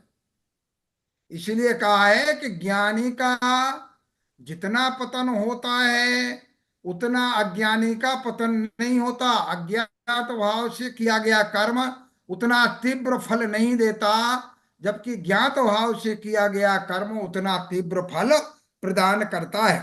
बस इतना समझ लें कि ज्ञात भाव से जानकर किए गए कर्म जो है वो अपेक्षया अधिक फल वाले, और अज्ञात भाव से किए गए कर्म जो है अपेक्षया हीन कर्म, हीन फल वाले होते हैं। दूसरी बात एक और है कि अज्ञात भाव से किए गए जो कर्म हैं उन कर्मों को प्रायश्चित आदि के द्वारा बहुत हीनतम, सबसे हीन, सबसे कम फल वाला बनाया जा सकता है प्रायश्चित आदि के द्वारा। क्यों? क्योंकि हमें बहुत से काम करना पड़ते हैं। हम झाड़ू लगा रहे हैं, उसमें चींटी मर गई, मारने का बिल्कुल भाव नहीं है, देखा भी नहीं था कि यहाँ चींटी है, लेकिन चींटी आई झाड़ू के नीचे और मरण को प्राप्त हो गई। तो हिंसा तो हुई, लेकिन वो जब मैं कह रहा हूं हाँ हाँ मैं अदयाचारी, मैंने बहुत अदयता निर्दयता का आचरण किया है, पता नहीं मैं क्यों इस चींटी को नहीं देख पाया, वो आत्मालोचना करता है, अपनी निंदा करता है, गुरु से प्रायश्चित ग्रहण करता है, तो वही उसको अलग फल देने वाला बन जाता है। तो ये सब बातें देख करके ये लगता है कि हम वास्तव में कर्म के सिद्धांत को अभी बहुत कम समझ पा रहे हैं, जबकि हमें जरूरी है कि हम कर्म के सिद्धांत को समझें। एक हम ये कहते जरूर हैं कि हम कर्म को जान रहे, लेकिन कर्म को दो तरह से आप बात करें कि धर्म का, कर्म का लाइसेंस होना अलग बात है और कर्म या धर्म का उपयोग होना अलग बात है। मैं एक उदाहरण से आपके सामने बात रखूं। एक व्यक्ति वन विहार के लिए गया, समापन की तरह चल रहा हूं, वन विहार के लिए गया और वो खुली जीप में बैठा हुआ था, नीचे आके घूमने लगा, सामने एक शेर आ गया, तो उसकी जेब में पिस्तौल का लाइसेंस था और पिस्तौल गाड़ी में रखी हुई थी, बंदूक गाड़ी में रखी है, लाइसेंस जेब में है। अब वो शेर को दिखा रहा है निकाल करके लाइसेंस कि देख मेरे पास मत आना, मेरे पास जो है बंदूक है, मेरे पास पिस्तौल है। तो वो पिस्टल है, ये पिस्टल का लाइसेंस है, ये लाइसेंस काम नहीं कर सकता पिस्टल का। पिस्टल का काम तो पिस्टल ही करेगा, लेकिन हम लाइसेंस से काम चलाना चाह रहे हैं, इसलिए कर्म सिद्धांत हमें समझ में नहीं आ पा रहा है। हम चाहते हैं कि कर्म सिद्धांत पर लंबी चर्चा होना चाहिए, हो, और अगर हम जैन धर्म के कर्म सिद्धांत को समझ लें तो कर्म सिद्धांत को समझने के बाद फिर जो हम हिंसा, झूठ, चोरी, कुशील और परिग्रह पापों में रति कर रहे हैं, जो हमारे परिणाम रागत द्वेष रूप हो रहे हैं, क्रोध, मान, माया, लोभ, ये रागत द्वेष की ही पर्याय हैं, तद्रूप हो रहे हैं, जो हम निरंतर कषायाविष्ट हो रहे हैं, इनसे हम अलग हो सकते हैं। मैं समझता हूं कि कर्म सिद्धांत के जो बेसिक बातें हैं वो बेसिक बातें यहाँ मैंने इस चर्चा में कही हैं, और उस चर्चा को आगे बढ़ाने के लिए जब कभी मौका मिले तो मैं समझता हूं कि अन्य बड़े विद्वानों से भी इस संबंध में और विशेष चर्चाएं करना चाहिए, ताकि कर्म सिद्धांत समझ करके हम आत्मा के कल्याण, या जिसको हम दुखों से मुक्ति, या जिसको मोक्ष कह रहे हैं, उस मोक्ष की ओर कदम बढ़ा सकें। यही हमारी भावना। धन्यवाद, धन्यवाद सर। आई थिंक कितनी अच्छी तरीके से और सिंपली आपने समझाया। तो आगे बढ़ाते हुए इस कार्यक्रम को मैं अपने जो मेंटर्स हैं हमारे, Kamal uncle and followed by Y K uncle, उनसे कुछ कहूंगा कि उनके कुछ thoughts they can share, and then will open it up for Q&A। जिनके क्वेश्चंस हैं वो ग्रुप में डाल दें। अपने ऑलरेडी जो हमारे 5 क्वेश्चंस थे एड्रेस किए हैं sir, thank you so much. And और भी जो क्वेश्चंस हैं लोग ग्रुप में डाल दें। तो कमल अंकल, ओवर टू यू। धन्यवाद विशाल। अ, बहुत ही विलक्षण अ, अभिव्यक्ति है डॉक्टर जय कुमार जैन की। और उन्होंने इतने सरलता से अपनी बात सामने रखी, इतनी बोधगम्य थी। तो उससे हम लोगों को बहुत लाभ हुआ, विशेषकर जो उन्होंने कर्म सिद्धांत को मानने वाले भारतीय दर्शनों में जैन धर्म के कर्म सिद्धांत की विशेषता का प्रतिपादन किया। वो तो बहुत ही प्रभावशाली था। उसमें मैं यानी ऐसी स्थिति में नहीं हूँ कि उसके बारे में उसमें कुछ जोड़ सकूं। बल्कि एक जिज्ञासा है मेरी, और मैं चाहता हूँ कि डॉक्टर साहब उसका समाधान करें। उन्होंने गीता का एक श्लोक उद्धृत किया था, जिसमें कृष्ण कहते हैं अर्जुन से कि तुम काम करो और तुम कर्म करो, और मोक्ष मैं तुम्हें दूंगा। अ, तो एक और तो ये है गीता में, और दूसरी ओर वहीं अगर आप देखें तो 5वें अध्याय में जहाँ पर विस्तार से कर्म की बात की जाती है, तो उसमें जो कृष्ण का कर्म सिद्धांत के बारे में जो स्थापना है, वो तो बिल्कुल जैन धर्म के अनुरूप हो जाती है। न कर्तृत्वम न कर्माणि लोकस्य सृजते प्रभु, न कर्मफल संयोगम स्वभावास्तु प्रवर्तते। तो इसमें कुछ विरोधाभास है, कुछ डाइकोटमी है। तो उसका क्या एक्सप्लेनेशन है? कि एक और तो ये कि जब बिल्कुल अ, अपने आप को डिसोसिएट कर लेते हैं, यानी जो हमारे यहाँ जो कल्पना है परमात्मा की, जो हमारे यहाँ अवस्थापना है कल्पना परमात्मा की, लगभग वैसी ही इसमें आती है। और दूसरी ओर ये है कि उनके सारे कर्मों का प्रक्षालन का, उनके निराकरण का दायित्व तो उठा लेते हैं। तो ये कैसे इसको हम समझ सकते हैं? ये आई थिंक डॉक्टर साहब चला ड्रॉप। गया था। सर आप आ गए ज्वाइन में हाँ हाँ, जो देखेंगे। आपने सुन लिया था क्वेश्चन आपने? नहीं, जी आप सर। दोबारा करेंगे। हाँ जी, Kamal uncle, if you can repeat. I saw him dropped, है ना? हाँ, बिटवीन। मेरी एक जिज्ञासा थी डॉक्टर साहब कि हाँ जी। एक और तो कृष्ण अर्जुन को ये आश्वासन देते हैं कि उनका दायित्व तो केवल कर्म करने का है, और वो उन्हें मोक्ष प्रदान करेंगे, कृष्ण उन्हें मोक्ष हाँ, प्रदान करेंगे। ठीक। दूसरी ओर 5वें अध्याय में वो कहते हैं न कर्तृत्वम न कर्माणि लोकस्य सृजति प्रभु, न कर्मफल संयोगम स्वभावास्तु स्वभावस्तु प्रवर्तते। तो ये तो बिल्कुल जैन मान्यता के अनुरूप है। हाँ, और बिल्कुल तो ठीक। ये विरोधाभास, इसका कैसे हम इसका समन्वय कैसे, सामंजस्य कैसे स्थापित करें उसमें? ठीक। ये दो स्थितियां हैं। देखो, जब उपदेश जो है, प्रवृत्ति, हमारा जो भी वृत्त है, आप दो बातें समझ लें। एक को तो तत्वार्थ सूत्रकार कहते हैं विरति वृतम, इन 5 पापों से विरक्त हो जाना, इसका नाम व्रत है। दूसरा व्रतु वर्तने, इनमें प्रवृत्ति करना, अहिंसा में प्रवृत्ति करना, सत्य में प्रवृत्ति करना, अचौर में प्रवृत्ति करना, ये व्रत है। तो कथन की पद्धतियां दो हैं। गीता में जिस समय उन्हें निष्कर्म कर्म में, बिना इच्छा के कर्म में प्रवृत्त करना है, उस समय वो कह रहे हैं। और अहम त्वाम सर्व पापेभ्यो मोक्षयिष्यामि जब कहते हैं, तो अहम का अर्थ आप क्या कर रहे हैं? एक तो मैं जो अहंकार रूप है, कर्तृत्व रूप है, और दूसरा अहम आत्मा। अहम शब्द का अर्थ संस्कृत में आत्मा, मैं माने कॉन्शियस। तो वो मैं आत्मा तुम्हें सब कर्मों से मुक्त कर देगी।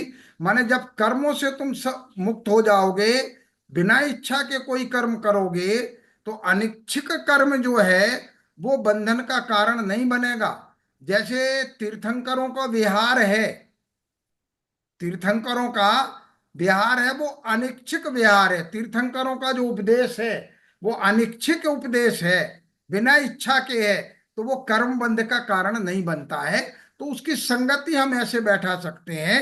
वैसे वो अलग प्रसंग में कथन है, वो अलग प्रसंग में कथन है। नए का भेद है। हाँ, वही संगति। तो देखो, दृष्टि अनेकांत नहीं रखेंगे तो आपको गीता ही में नहीं, हर जगह विरोध नजर आएगा। मान लीजिए हम धवला को देखेंगे तो वो कहेंगे सिद्धाणा जीवा, सिद्ध जीव नहीं है। और जब तत्वार्थ सूत्र पढ़ेंगे तो संसारिणो मुक्ताश्च, जीव दो प्रकार के हैं, संसारी और मुक्त। तो सिद्ध भी जीव हैं। तो वहां जो जीव का कथन है वो ये है कि जो प्राणों से जीवित रहता है वो जीव है। इस परिभाषा के अनुसार सिद्ध जीव नहीं है, लेकिन पारिणामिक भाव के अनुसार वो सिद्ध जीव हैं। ये दोनों के अंतर है कथन में। जी हाँ, बहुत सुंदर व्याख्या की आपने। और हम आशा करते हैं कि आपको सुनने का अवसर और भी मिलेगा, जिससे कि इसमें जो सूक्ष्म बातें हैं उनकी अंडरस्टैंडिंग हमारी बेहतर हो सके। निश्चित, जब भी आपका आदेश होगा अवश्य। वाइकी अंकल, आपके आपके कुछ विचार? नहीं, बहुत अच्छा लग रहा है मुझे, क्योंकि मैं तो चाहता हूँ कि कुछ ऐसे इंटेलेक्चुअल्स के साथ चर्चा हो और समक्ष भी चर्चा हो, ताकि उनसे हम कुछ सीख सकें।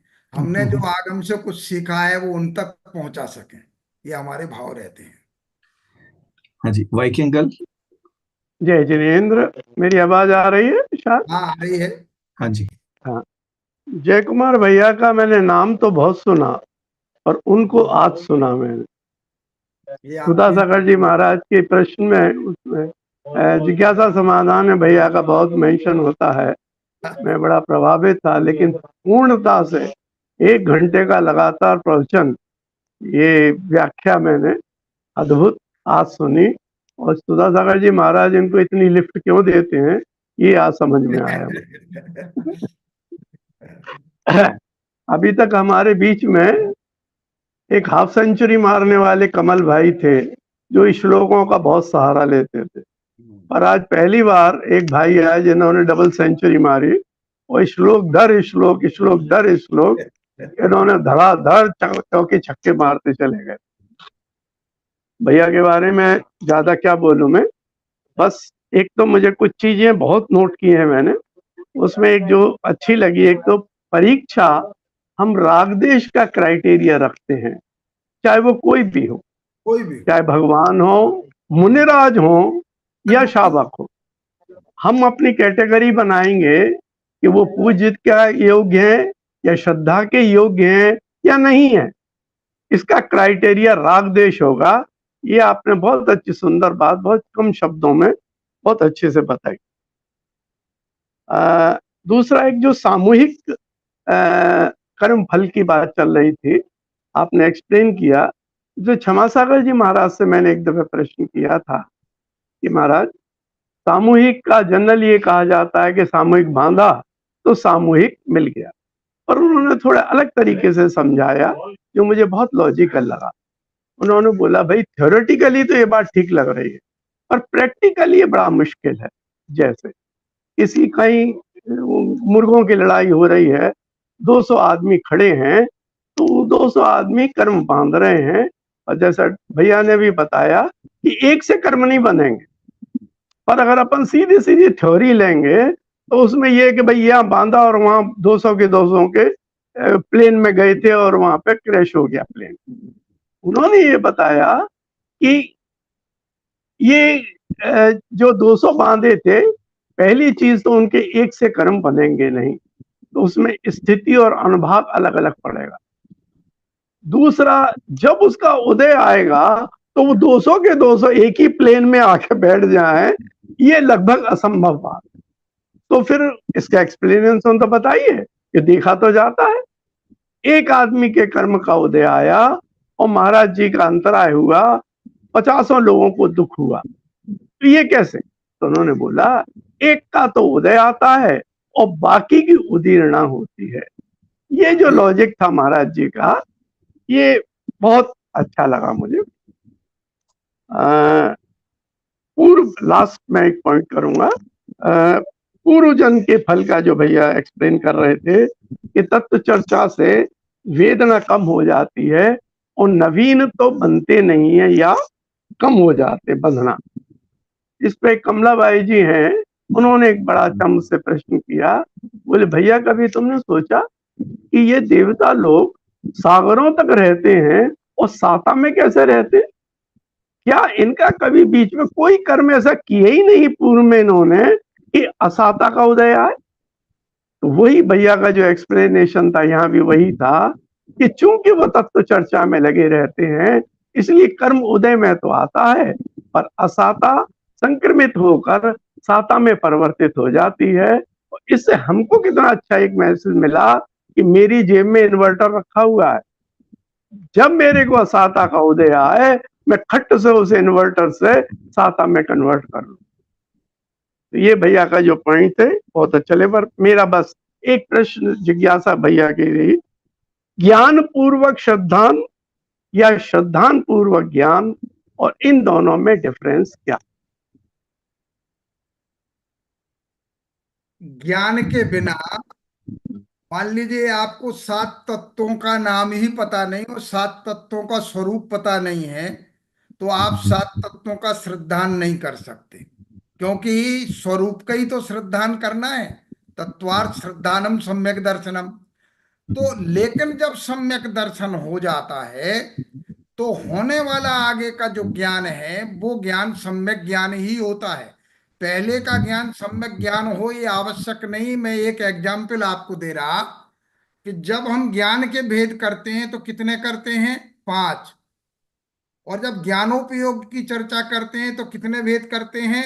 8। कुमति, कुश्रुत और कुअवधि, इनको भी ले आए ज्ञानोपयोग। क्यों ले आए? उसके लिए एक उदाहरण समझे। मैं बाजार से 1 क्विंटल गेहूं लाया। उस 1 क्विंटल गेहूं में 5 किलो कूड़ा करकट निकल गया। गेहूं कितना है? 95 kg। लेकिन फिर भी मैं कहूंगा क्या कि मैं 1 क्विंटल गेहूं लाया? किसी से भी नहीं कहूंगा कि मैं 95 किलो लाया।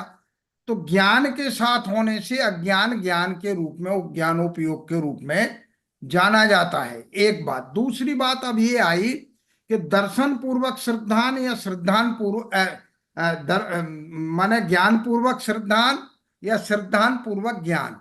लोक में जो सामान्य ज्ञान है उसके पूर्वक ही श्रद्धान होता है। जैनाम को भी पुरुषो रायाणम जानियून सद्दहदि। यहां वो ज्ञान को पहले ले रहे हैं कुंद कुंद। जैसे कोई व्यक्ति राजा को जानकर फिर श्रद्धान करता है, अब पता ही ना हो कि ये राजा है तो श्रद्धान कैसे करेगा? तो वहां तो हम राजा को जानकर श्रद्धान करते हैं। लेकिन जब श्रद्धान हो जाए तत्वों के स्वरूप का, तो श्रद्धान होने के बाद फिर उनका सूक्ष्म ज्ञान करते हैं। तो लोक में ज्ञान पूर्वक श्रद्धान है पहले, फिर परमार्थ में श्रद्धान पूर्वक ज्ञान है। ये दोनों में अंतर है। पर इसमें भैया एक वो जो चोर की कथा आती है, उसे तो ज्ञान कुछ भी नहीं था, और एक मुनिराज जो थे उन्हें तो नमोकार मंत्र नहीं याद हो रहा था, ठीक है, और ठीक। उनको केवल ज्ञान हो गया। एक है। तो हमने क्या कहा था, वीणाएण सुध मदीधम यदि प्रमादेण होदि विसरतम। पूर्व जन्म का अगर विनय पूर्वक किया हुआ अभ्यास उसका मौजूद है और इस समय वो सब कुछ भूला हुआ है, तो भी प्रमाद से भूला हुआ वो मौका पाकर के प्रकट हो जाता है। वो उतने समय ज्ञान का आवरण था, पूर्व जन्म का पूरा संस्कार था, ज्ञान था उसको, लेकिन वो ज्ञान अभी प्रकट नहीं हो रहा था। जैसे बादल ने सूर्य को ढक दिया, वो प्रकट नहीं हो रहा, और बादल के हटते ही सूर्य का ताप एकदम तुरंत प्रकट हो गया, पहली बात। दूसरी बात, जितने कथानक हैं इन्हें दृष्टांत मात्र समझना, फिर कह रहा हूं मैं, ये केवल समझाने के लिए कहे गए कि अगर आपको कुछ भी नहीं आता है तो भी आप मंत्र का श्रद्धान करो। तो कुछ भी नहीं आता है, जब आप अधिगमत सम्यक दर्शन की बात करते हैं, तो वो क्या है अधिगमत सम्यक दर्शन और क्या है वो निसर्गज सम्यक दर्शन? जो निसर्गज सम्यक दर्शन है वो पूर्व जन्म का सम्यक दर्शन का संस्कार है, इस समय बिना उपदेश के प्रकट हो गया है। ऐसा नहीं है कि पहले उसने साधु का उपदेश या शास्त्रों का स्वाध्याय नहीं किया है, वो मौजूद है उसके अंदर। एक बात और भी है, ये शिवभूति मुनिराज की जो आपने जिसका संदर्भ किया, तो उसमें तो ये था ना कि नहीं, उन्होंने ये ये रियलाइज कर लिया कि ज्ञान चोर जीव, का दिया है आपने तो संदर्भ। वो शिवभूति का तो देखो, पूरा ज्ञान जो है जड़ और वो चेतन के एक पे ही हाँ, निर्भर है। वो तो अब वो समझ गए थे ना कि ये जीव अलग है और शरीर अलग है। तो जो उड़द जड़ का छिलका अलग है और उड़द की दाल अलग है, ये तो ज्ञान हो गया। और ये तो स्पष्ट किया गया है कि केवल ज्ञान के लिए इतना पर्याप्त है कि अगर आपको भेद विज्ञान में पूरी जड़ और आस्था चेतन है, का पूरा श्रद्धान है, आपने ये रियलाइज कर लिया, तो ये पर्याप्त है। और बाकी तो सब उसका विस्तार है। विस्तार है, बिल्कुल ठीक है। क्योंकि जड़ और चेतन का विवेक यही है, जीव और अजीव का पार्थक्य का ज्ञान यही है, और इसी से मुक्ति है। क्योंकि मुक्ति और कुछ नहीं है जीव और अजीव के पार्थक्य के अलावा। तो उसमें तो पूरे थे वो, उसमें कमी नहीं थी। ठीक है, वो ज्ञान यही बहुत ज्ञान। बहुत बहुत धन्यवाद भैया। जय जय। जय हिंद। विशाल।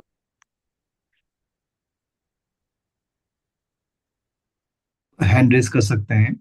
स्वाति का क्वेश्चन है। मेरी आवाज आ रही है सबको? हाँ, आ रही है। हाँ। नहीं, अभी क्वेश्चंस देख लेते हैं, और किसी के भी कोई क्वेश्चन है तो वो रेज कर सकते हैं अपने hand raise. I think Swati had a question. I don't see the hand raised now. Anybody else? I had a question, but उसके हाँ लिए जी, मैंने, मैं पूछ लेती हूँ। हाँ जी। हाँ जी, जय जिनेंद्र साहब। एक मेरा पॉइंट था, क्वेश्चंस तो मेरे बहुत सारे हैं, लेकिन एक पॉइंट था, ये जो सामूहिक मरण की बात हुई है, तो इसका मुझे एक एक्सपीरियंस हुआ कि जब मेरी बिटिया छोटी थी, तो एक बार उसके जुएं हो गई सिर पे। तो हमने ट्राई किया कि ऐसे चली जाए वैसे चली जाए, तो वो मतलब खत्म नहीं हुई जुएं। तो फिर एंड में मैंने परेशान होके उसकी जुओं की दवाई यूज की। जब मैंने दवाई यूज की, तो जब तो मतलब एक दो दिन लगाई, उसके बाद मैं सुबह 4 बजे उठ गई थोड़ी विचलित होके। मुझे पता नहीं कहाँ से सरोजिनी नगर में एक जो फायर लगी थी, आग लगी थी आज से 20 साल पहले, उसकी याद आई कि, और मुझे ऐसा लगा कि जैसे हमने सामूहिक रूप में जुओं को मारा है, वैसे ही किसी दिन हम किसी सामूहिक घटना में हमारा भी मरण हो सकता है। तो मतलब मुझे ये बात बहुत फील हुई, और उसके बाद मतलब मैंने उसको भी बंद किया, और वो अपने आप वो उसके बाद उसे कभी जुए भी नहीं हुई।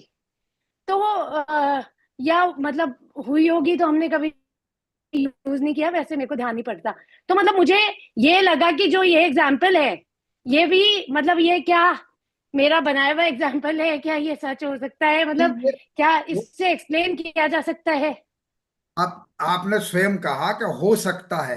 हो सकने का मतलब ये आवश्यक नहीं है, क्योंकि ये आपने कहा ना एक बार में तो वो मरे नहीं।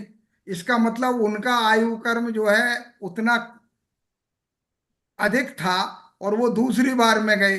तो एक साथ मरना ये आवश्यक नहीं कि वो एक साथ ही फल भोगें, क्योंकि फल में सबके अलग अलग अंतर हो सकता है। और मान लीजिए आपका ये कि हमारा भी ऐसा ही होगा, ये आवश्यक नहीं है। क्यों? क्योंकि उनको मारने वाला जो कर्म बंद करने वाला है वो उतने सब अनेक नहीं है कि सबके साथ आपका भी हो। ये आवश्यक नहीं है, लेकिन ऐसा हो सकता है, इसमें कोई संदेह भी नहीं है। पीयूष जी का भी हैंड रेस था। Thank you sir. Piyush ji और यशु, आई थिंक जी you were sir. Switching on the video. जी सर। पीयूष जी बताइए। नमस्ते सर। मेरा प्रश्न कर्म फल के संबंध में जो जीव है, जीवात्मा, उसके स्वातंत्र को लेकर के है। यदि हम कहीं पर है और हमें हमारे कर्मों का फल मिल रहा है, यदि वे कर्म उदयिक है और किसी अजीव के संयोग से हमें मिल रहा है, तब तक बात समझ में आती है कि वो कर्मों का उदय है। परंतु यदि हम कमरे में हैं, कोई आतंकवादी हमला होता है, कोई आतंकवादी आकर के बम फेंक देता है, तो उसके बाद में वो कर्म हमें मिला, वो सामूहिक कर्म हुआ। उस पर अभी चर्चा की आपने कि वो किस लिए हुआ, हमारे बहुत सारे कर्म रहे होंगे। पर यदि वो हमारे कर्मों से प्रेरित होकर के आया वो व्यक्ति, तो वो हुआ पराधीन। और यदि ये उसका खुद का कर्म था कि उसने बम फेंका, तो फिर हमारा फल का क्या संबंध उससे? तो मेरा ये तो प्रश्न है, यदि वो कर्मों से है तो वो पराधीन हुआ, और यदि उसने यदि खुद का किया तो फिर हम हमारा फल कैसे कहलाएगा वो? ये प्रश्न मेरा है सर। ठीक है, आपका प्रश्न जो है, पहली बात तो ये आप समझें कि जीव का स्वातंत्र और कर्मों की पराधीनता ये दो अलग अलग विषय हैं। जीव स्वतंत्र है, इसमें कहीं दो राय नहीं है, क्योंकि वो जो करना चाहे वो करे। देखो कर्म का फल कैसे होता है, उसे बार बार आचार्यों ने एग्जाम्पल से समझाया है कि आत्मा में जो रागत द्वेष रूप परिणाम है और कर्मों का जो कर्म परमाणु है, माने पुद्गलों में जिनमें कर्म रूप परिणत होने की सामर्थ्य है, वो सब में नहीं है। वो परमाणुओं का उनमें अपनी गति है, वो चल रहे हैं, वो टकराते भी हैं, लेकिन जब तक टकराने पे रागत द्वेष रूप परिणाम नहीं है तब तक वो बंध को प्राप्त नहीं होते। अब सवाल ये आया कि हम कमरे में बंद हैं, हम कमरे में बंद हैं, लेकिन अगर उदय में आना है तो आधार जो है कुछ भी हो। अभी हमने कहा था कि चाहे वो आकाश में उड़े, चाहे समुद्र के बीच में हो, और चाहे कहीं भी चला जाए, जब कर्म उदय में आना है वो कर्म उदय में आएगा। अगर पुरुषार्थ के द्वारा थोड़ा बहुत टाला जा सकता है तो उसे केवल सीमित किया जा सकता है। वो तो उदय में आएगा, आप अंदर रहें, वो उसको छोड़ दें आप, हम अपने बारे में विचार करें उसका क्या था, वो उसके ऊपर निर्भर है। लेकिन हमारा कर्म उस समय उदय में आना है, कर्म उदय में आएगा, वो किसी के माध्यम से आए किसी निमित्त से आए, कर्म उदय में आएगा। प्रोफेसर साहब, जय जितेंद्र, मैं यशु मेहता। मेरा एक प्रश्न है। आज बहुत अच्छी चर्चा सुनी, तो एक प्रश्न ये है आपका, ये जो हमारा पीछे एक एक्सीडेंट हुआ, मेरे हस्बैंड का देहांत हो गया, मैं भी उसमें थी, मुझे चोटें लगी, बच्चों को खरोच भी नहीं आई। एक सीट पे एक व्यक्ति का जीव निकल गया और एक को खरोच भी नहीं आई। ये मैंने अपनी आंखों से देखा। तो मुझे आज इसका मतलब आपसे समझा कि फल का उदय अलग अलग पड़ा हम सब पर। सबका अलग अलग है। हमने अभी बताया एक सामूहिक घटना घटी, ये भी एक तरह से तीन चार लोगों की सामूहिक ही हाँ है। जी, हाँ अब जी। एक सामूहिक घटना घटी, तो सामूहिक घटना घटने पर भी सबका उदय एक सा नहीं है, तो सबको एक सा परिणाम नहीं मिलेगा।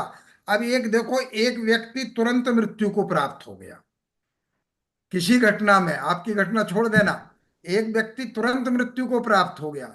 दूसरा व्यक्ति 6 माह तक कष्ट भोग भोग कर मृत्यु को प्राप्त हुआ। दो व्यक्तियों को कुछ नहीं बिगड़ा, कुछ नहीं हुआ उसी घटना में।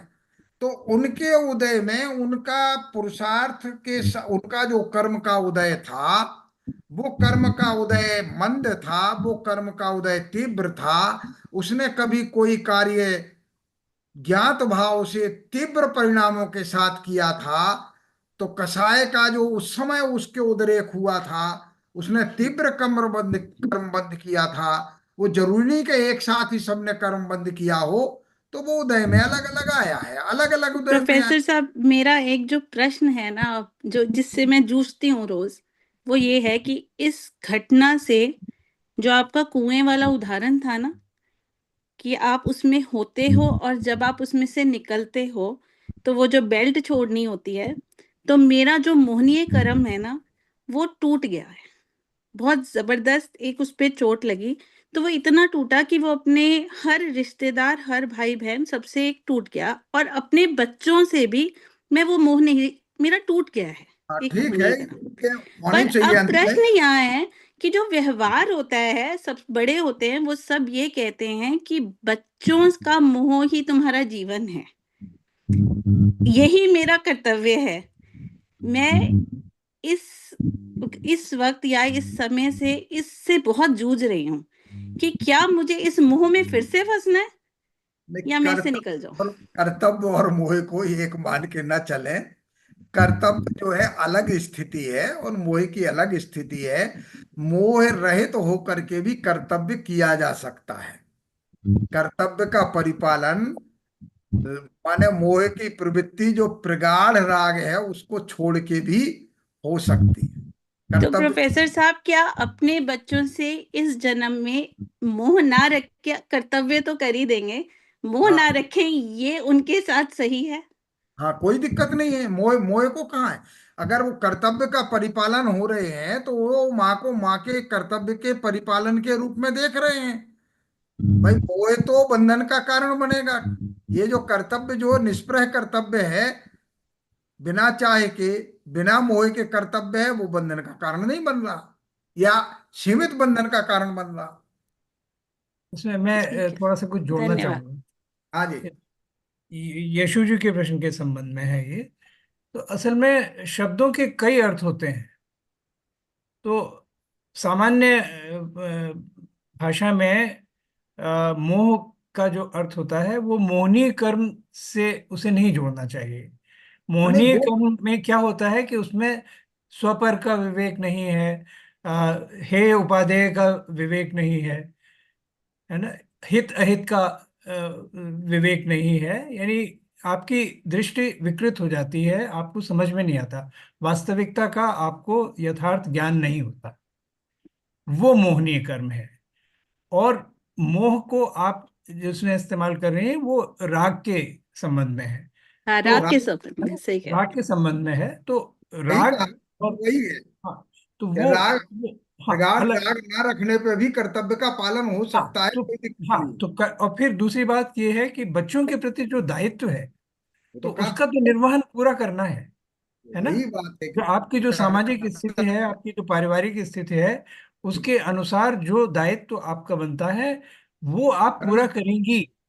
उसमें किसी भी तरह की चूक नहीं होनी चाहिए, क्योंकि आपने उन बच्चों को जन्म दिया है, उनके प्रति आपके कुछ कर्तव्य हैं, कुछ आपके दायित्व हैं, वो तो आप करेंगे। लेकिन उनमें यानी उन्हें आप बिल्कुल, उन्हें कितना उनमें ममत्व परिणाम आप रखती हैं वो आपको देखना है ना। वो आपके हाथ की बात है और वो आवश्यक नहीं है। वो इतना आवश्यक नहीं है। आपने कई सारे इसके दृष्टांत सुने होंगे कि पंडित बनारसी दास का दिया जाता है, उदाहरण दिया जाता है कि उनके उस जमाने में बहुत सारे यानी चाइल्ड मोर्टेलिटी की दर बहुत ज्यादा थी, बच्चे बचते नहीं थे। तो एक बार वो ऐसी चर्चा करते थे अपने साथियों के साथ, स्वाध्याय का ग्रुप था उनका, तो उसमें थोड़ा विलम्ब से आए।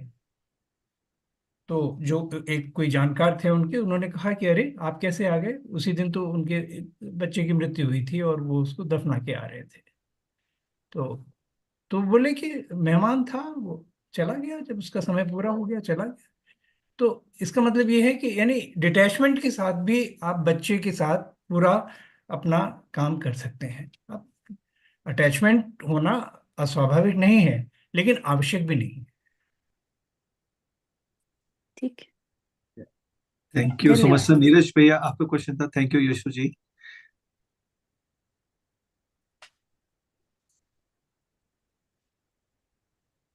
हाँ जी नीरज भैया। हाँ जी, जय हिंद प्रोफेसर साहब। आपने चर्चा में एक बात बहुत अच्छी करी थी कि ज्ञानता वश कोई कार्य करना और अज्ञानता वश कोई कार्य करना। तो ये जो पॉइंट आया वो मेरे से अभी थोड़े लास्ट वीक ही एक चर्चा में आया, क्योंकि मैं यहाँ यूके में टीनेजर बच्चों की जैन पाठशाला चलाता हूँ। तो एक टीनेजर बच्चे ने मुझसे यही सवाल किया कि भाई मैंने आज ये गलती करी और मुझे पता है कि वो गलती है, क्योंकि मैं पाठशाला अटेंड करता हूँ और आपने जैसा बताया वो गलत कार्य है। लेकिन वही कार्य मेरी क्लास में जो अजैन बच्चे हैं वो भी करते हैं और वो हमेशा करते हैं।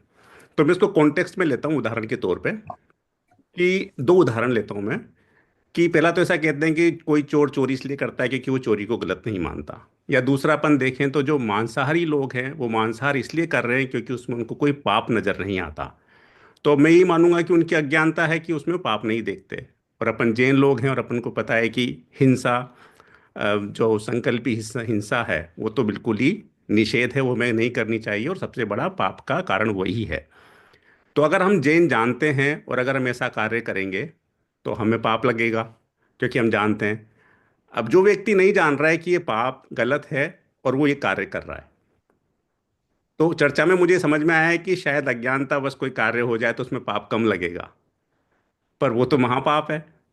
तो है। इसको इसको अपन किस तरह से देखें, और ऐसा ना हो कि ये बात सुन करके जो लोग जैन धर्म पढ़ते हैं वो ये मानने नहीं लग जाएं कि मैं जैन धर्म पढ़ रहा हूँ, सब जान रहा हूँ, इसकी वजह से मुझे वही कार्य में ज्यादा पाप लग रहा है जो व्यक्ति जैन धर्म नहीं पढ़ रहा है और वही कार्य कर रहा है। क्योंकि अनेकांत को समझना मेरे को ऐसा लगता है आज के समय में बहुत काफ़ी मुश्किल है, क्योंकि मैं काफ़ी लोगों से चर्चा करता हूँ, चाहे छोटे बच्चे हों, चाहे मेरी उम्र के हों, चाहे मुझसे बड़े हों। और एक बात मैं देखता हूँ कि अनेकांत पे चर्चा करने में तो मुश्किल होती है, क्योंकि वो कहते हैं कि सिद्धांत तो ये कहता है, आप ये बात कर रहे हैं, तो उसमें अनेकांत को लगाना कई बार मुश्किल हो जाता है। तो मेरा सवाल इतना सा ही आपसे है कि इस विषय को हम कैसे देखें कि अज्ञानतावश किया गया कार्य कम पाप देगा और ज्ञानतावश किया हुआ सेम कार्य, समान कार्य ज्यादा पाप देगा।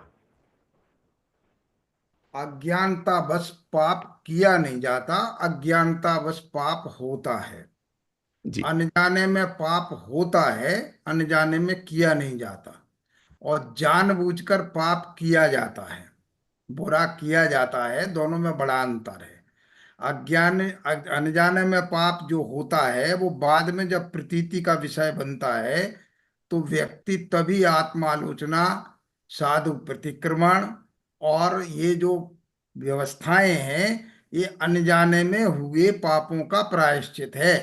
जानबूझकर किए गए पाप प्रायश्चित से दूर नहीं होते, वो कर्म बंध है, करते ही करते हैं, कर्म बंध ये भी करते हैं, लेकिन इनमें कर्म बंध कम होता है। देखो, एक बात तो जो आपने कही कि जैन धर्म को पढ़ के हम जो है ज्यादा पाप लगेंगे, लोग ऐसा सोचने लगे, ये सूक्ष्मता का विवेचन है। एक भी दर्शन, एक भी धर्म जिसको आप कह रहे हैं ना, मैं भारतीय परिप्रेक्ष्य की बात कर रहा हूं, कोई भारतीय धर्म हिंसा में धर्म स्वीकार नहीं करता। ये जो बात चली आई ना बहुत सी कि वैदिक हिंसा हिंसा न भवति, ये बहुत प्रयोजन बसात थी और उनकी संगति आप बैठाएंगे तो जैनों से भी बैठेगी। क्या था कि जब वैदिक यज्ञ होता था तो एक ताजी लकड़ी काट के लाई जाती थी, ताजी हरे वृक्ष की, और इंद्रार्था स्थूणा इंद्रा इति, वो एक लकड़ी उन्होंने गाड़ी और उसको इंद्र मान के उसकी आराधना कर रहे हैं, अब वो यज्ञ चलेगा। तो वो जो वैदिक कार्य के लिए किया काटा गया वृक्ष था, उसमें जो हिंसा हुई है उसके लिए कहा गया था कि वैदिकी हिंसा हिंसा न भवति। बाद में अपनी जौहा के लोलुप में लोगों ने उसके अर्थ के अनर्थ कर दिए। तो वो सिद्धांत का दोष नहीं है। सामने एक ठूंठ खड़ा हो और मेरी आई साइट वीक हो और मैं जाके उससे टकरा जाऊं, तो ये ठूंठ का दोष नहीं है, ये मेरी आई साइट कमजोर होने का मेरा दोष है।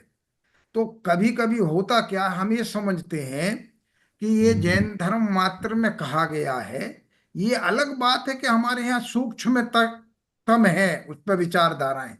लेकिन आज हम जिन वाक्यों का प्रयोग कर रहे हैं जैन, मान ली हमने कहा हिंसा परमो धर्मा, यतो धर्म ततो जया, कुतः समागता, कहाँ से आई ये बात? ये महाभारत के वाक्य हैं। ये जैनों के एक भी ग्रंथ में वाक्य नहीं है, लेकिन वहां थे, अच्छे थे। और जैनों ने कभी परहेज नहीं किया, अनेकांतवादी हैं, जहां आए हमने वहां से भी ले लिए। तो ज्ञात भाव और अज्ञात भाव में एक ना पाप होना और पाप करना, ये दो क्रियाएं बिल्कुल भिन्न भिन्न क्रियाएं हैं, बिल्कुल भिन्न भिन्न क्रियाएं हैं। एक ने हत्या की, एक ड्राइव करते हुए जो है उससे मर गया, उसका मरण हो गया, उसने मारा नहीं है। इसलिए दोनों में हीन फल और तीव्र फल का अंतर है। जी ये तो सर। लोक व्यवहार में भी अंतर किया जाता है, दंड का लोक भी जो में विधान है वो भी अलग है। कॉन्स्टिट्यूशन अंतर करता है, इन तीनों को बिल्कुल एक दंड नहीं देगा। ये बिल्कुल लोक व्यवहारी तो है, हाँ, एक कॉन्स्टिट्यूशन मैनस्लॉटर अंतर। का केस चलेगा, एक मर्डर का केस चलेगा। हाँ हाँ, मेंस एक रिया, नहीं, मेंस रिया का कॉन्सेप्ट मर्डर है में, ना कि आपका। आप मर्डर में भी देखें, एक व्यक्ति की लाश पड़ी हुई है, उसी ने हत्या की है, और उसमें 100 चाकू और मार रहा है। तो जिस तीव्र भाव से उसने उसका मर्डर किया है, उसके लिए अलग दंड का विधान है, और एक सामान्य रूप से उसने मर्डर कर दिया, उसके लिए अलग दंड का विधान तो भाव की बात आ गई यहाँ पे, क्योंकि जो अनजाने में कर रहा है उसके भाव तीव्र नहीं है, और जो ज्ञानतावश कर रहा है शायद वो अगर पश्चाताप मन में नहीं रख रहा है तो हो सकता है उसके भाव तीव्र हो गए हों। हाँ, तो पश्चाताप का भाव आएगा तो वो बिल्कुल हीन, हीन का मतलब हमने कहा ही है कि हम्म। हीन तर हीनतम, इतना कम फल देगा, लेकिन हुआ है, बस। हाँ, लेकिन थोड़ा सा। नीरज का प्रश्न था बहुत हम्म, अच्छा हम्म। कि इस डर से कि हमें पाप ज्यादा लगेगा, हम असलियत जाने ही ना, तो ये अच्छा है ना, बच जाए। हाँ, क्योंकि ये क्योंकि बच्चे लोग जब सवाल पूछते हैं ना तो वो बहुत ही डेलिबरेट। निर्मल सवाल पूछते हैं, उनके मन में कोई भाव नहीं होते, जो वो आता है जानना वो चाहते। पूछते हैं। अब उनके मन में जो आएगा वो प्रश्न तो पूछेंगे, हाँ, और तो कई पूछना कई भी सवाल चाहिए, ऐसे आते हैं। हाँ। पूछना भी चाहिए। हाँ, नहीं वो बिल्कुल पूछते हैं, उससे हमारी भी आंखें खुलती है, हमें भी समझ में आता है कि देखो बच्चे किस तरह से सोचते हैं, हमने तो वो सोचा ही नहीं। बहुत बहुत धन्यवाद, काफी चीज मुझे समझ में आई। तो ये अनेकांत का विषय है और बहुत कुछ सोचना है इसके अंदर, इतना आसान नहीं है। एक लेकिन मेरा भी मतलब मुझे आपके इस पॉइंट पे एक चीज ऐड करनी है, क्योंकि आपका क्वेश्चन मूलतः वेजिटेरियन और नॉन वेज खाने में था। नहीं तो नहीं, वो मूल नहीं था, मेरा वो उदाहरण दिया था, क्योंकि उसमें चोर और उसका भी आता है कि चोर अपने आप को चोरी करना गलत नहीं मानता इसलिए चोरी करता है, वरना वो चोरी करना छोड़ देगा। तो मैंने एक उदाहरण लिया था कि एक कॉन्टेक्स्ट में। पर हाँ, आप अपना पॉइंट रखिए, क्योंकि मैंने नहीं नहीं, मेरा पॉइंट बस इतना सा था, अगर ये वेज और नॉन वेज वाला बहुत ही अच्छा मुद्दा है, और मतलब अगर इस एग्जाम्पल से समझे, तो मुझे ऐसा लगता है कि जो नॉन वेज खा रहे हैं उन्हें भी पता है कि वो नॉन वेज खा रहे हैं। इतनी समझ हर आत्मा में है कि वो किसी का मरण कर रहा है, ये समझ तो हर आत्मा में है। तो ये उन्हें पता है, लेकिन फिर भी उनको शायद पाप कम लगेगा, क्योंकि वो जिस परिवेश में पैदा हुए हैं उसमें ये नॉर्मल है। तो उनके लिए वेजिटेरियनिज्म अपनाना डिफिकल्ट है देन जैन्स, क्योंकि हम इसमें अब अगर हम नॉन वेज खाते हैं, जब हमारे को भगवान ने इस परिवेश में भी जन्म दिया है, तो निश्चित है अगर हम करेंगे तो पाप ज्यादा होगा, और वो करेंगे तो थोड़ा कम होगा, लेकिन पाप तो होगा, क्योंकि ये समझ तो शायद उन आत्माओं को भी है। मतलब ये मैं सोचती हूँ। हाँ, हाँ मतलब ये अपने है। मन में प्रायश्चित का कितना भाव है ये बहुत जरूरी है, क्योंकि अपन नॉनवेज तो नहीं खाते हैं, पर जो है प्रायश्चित होना चाहिए अपने मन में कि भाई जो हो रहा है वो सही नहीं है। नहीं, और जैसे मैं इतने नॉन वेजिटेरियंस को जानती हूँ जो ये जानते हैं कि वेजिटेरियनिज्म के लिए उनको रिस्पेक्ट है, वो ये भी जानते हैं कि वो ठीक नहीं है, लेकिन फिर भी क्योंकि वो उस परिवेश में जन्मे हैं, इतना त्यागना उनके लिए इतना सरल नहीं है, क्योंकि वो ये उसी परिवेश परिवेश में रहते हैं। केवल केवल परिवेश की बात नहीं है, उनके जो धर्म ग्रंथ हैं उसमें भी उसको अनुमन्य माना गया है ना। अब जैसे कि क्रिश्चियन उसमें जीसस की तमाम कहानियां हैं कि उन्होंने फिश के कहा कि फिशिंग सिखा दो बजाय इसके कि किसी को फिश दो, तो इट इज एक्सेप्टेबल, उसमें कोई प्रॉब्लम नहीं है। बस एक पीरियड है जो उसका ईस्टर से पहले का 40 दिन का ऑब्जर्वेंस होता है, उसमें मीट नहीं खाते हैं। क्रिश्चियन उसमें, इस्लाम में तो ज़िबह करना वो बहुत पुण्य का काम है, तो उनकी तो धार्मिक परंपरा में भी है। तो अपने अंदर से चाहे एक जो आत्मजन्य एक वो होता है, परिणाम होता है, वो होते हुए भी चूंकि उसमें रिलीजियस वैलिडेशन है, तो उनको उसे एक्सेप्ट करने में दिक्कत नहीं होती है। नहीं, वैलिडेशन। ये अंकल, सब इसमें सबसे बड़ी समस्या क्या आती है अंकल? करित कारित अनुमोदना का जो अपने जैन धर्म में सिद्धांत है ना, वो सिद्धांत लोग नहीं समझ पाते हैं। वो करित तक ही रुक जाते हैं, हाँ मैं नहीं कर रहा हूँ, लेकिन वो कारित और अनुमोदना को तो बिल्कुल ही नहीं समझते कि उसमें भी उतना ही बराबर का पाप है। तो ये स्थिति आजकल बहुत देखने में आती है। दूसरी बात भी देखें, ये कहना कि एक्सेप्टेबल है, ये भी उचित नहीं है। मैं एक बात कह रहा हूं, वो उसी परंपरा का अनुयायी जब अपने धर्म स्थान की यात्रा से वापस लौटता है, जिसको उन्होंने अंतिम लक्ष्य बनाया हुआ है, मान लिया हज करके लौटा, तो हाजी मांस का त्याग करता है। इसका मतलब ये है कि मांस को उसने त्याज्य तो माना है, लेकिन त्याग कर नहीं पा रहा। अगर 40 दिन के लिए कोई मांस त्याग रहा है, इसका मतलब वो त्यागने योग्य वस्तु है, ये वो भी एक्सेप्ट कर रहा है। इन सब चीजों को अगर हम ये कह देंगे कि वो एक्सेप्टेबल है इसलिए कि उनकी परंपरा में आया है, अब मान लीजिए फिर तो हम किसी वैदिक परंपरा वाले से भी, जो बलि परंपरा में आ गए थे, उनकी बलि का हम निषेध नहीं कर सकते थे, फिर कहते कि एक्सेप्टेबल है क्योंकि उनकी परंपरा में है। नहीं नहीं, मेरा ये आशय नहीं था कि हम उसका समर्थन करें, लेकिन मेरा आशय ये था कि उनकी परंपरा में उसको चाहे भ्रांतिवश चाहे सोच समझ के उसको स्वीकार किया गया है।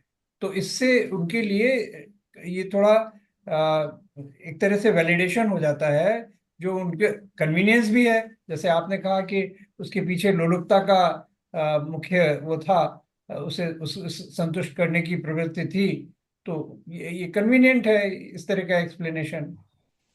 उनके लिए तो मैं कन्वीनियंट हो जाता है, उनके लिए बाकी तो कन्वीनियंट है। वो तो वो है तो त्याज्य ही वैसे भी।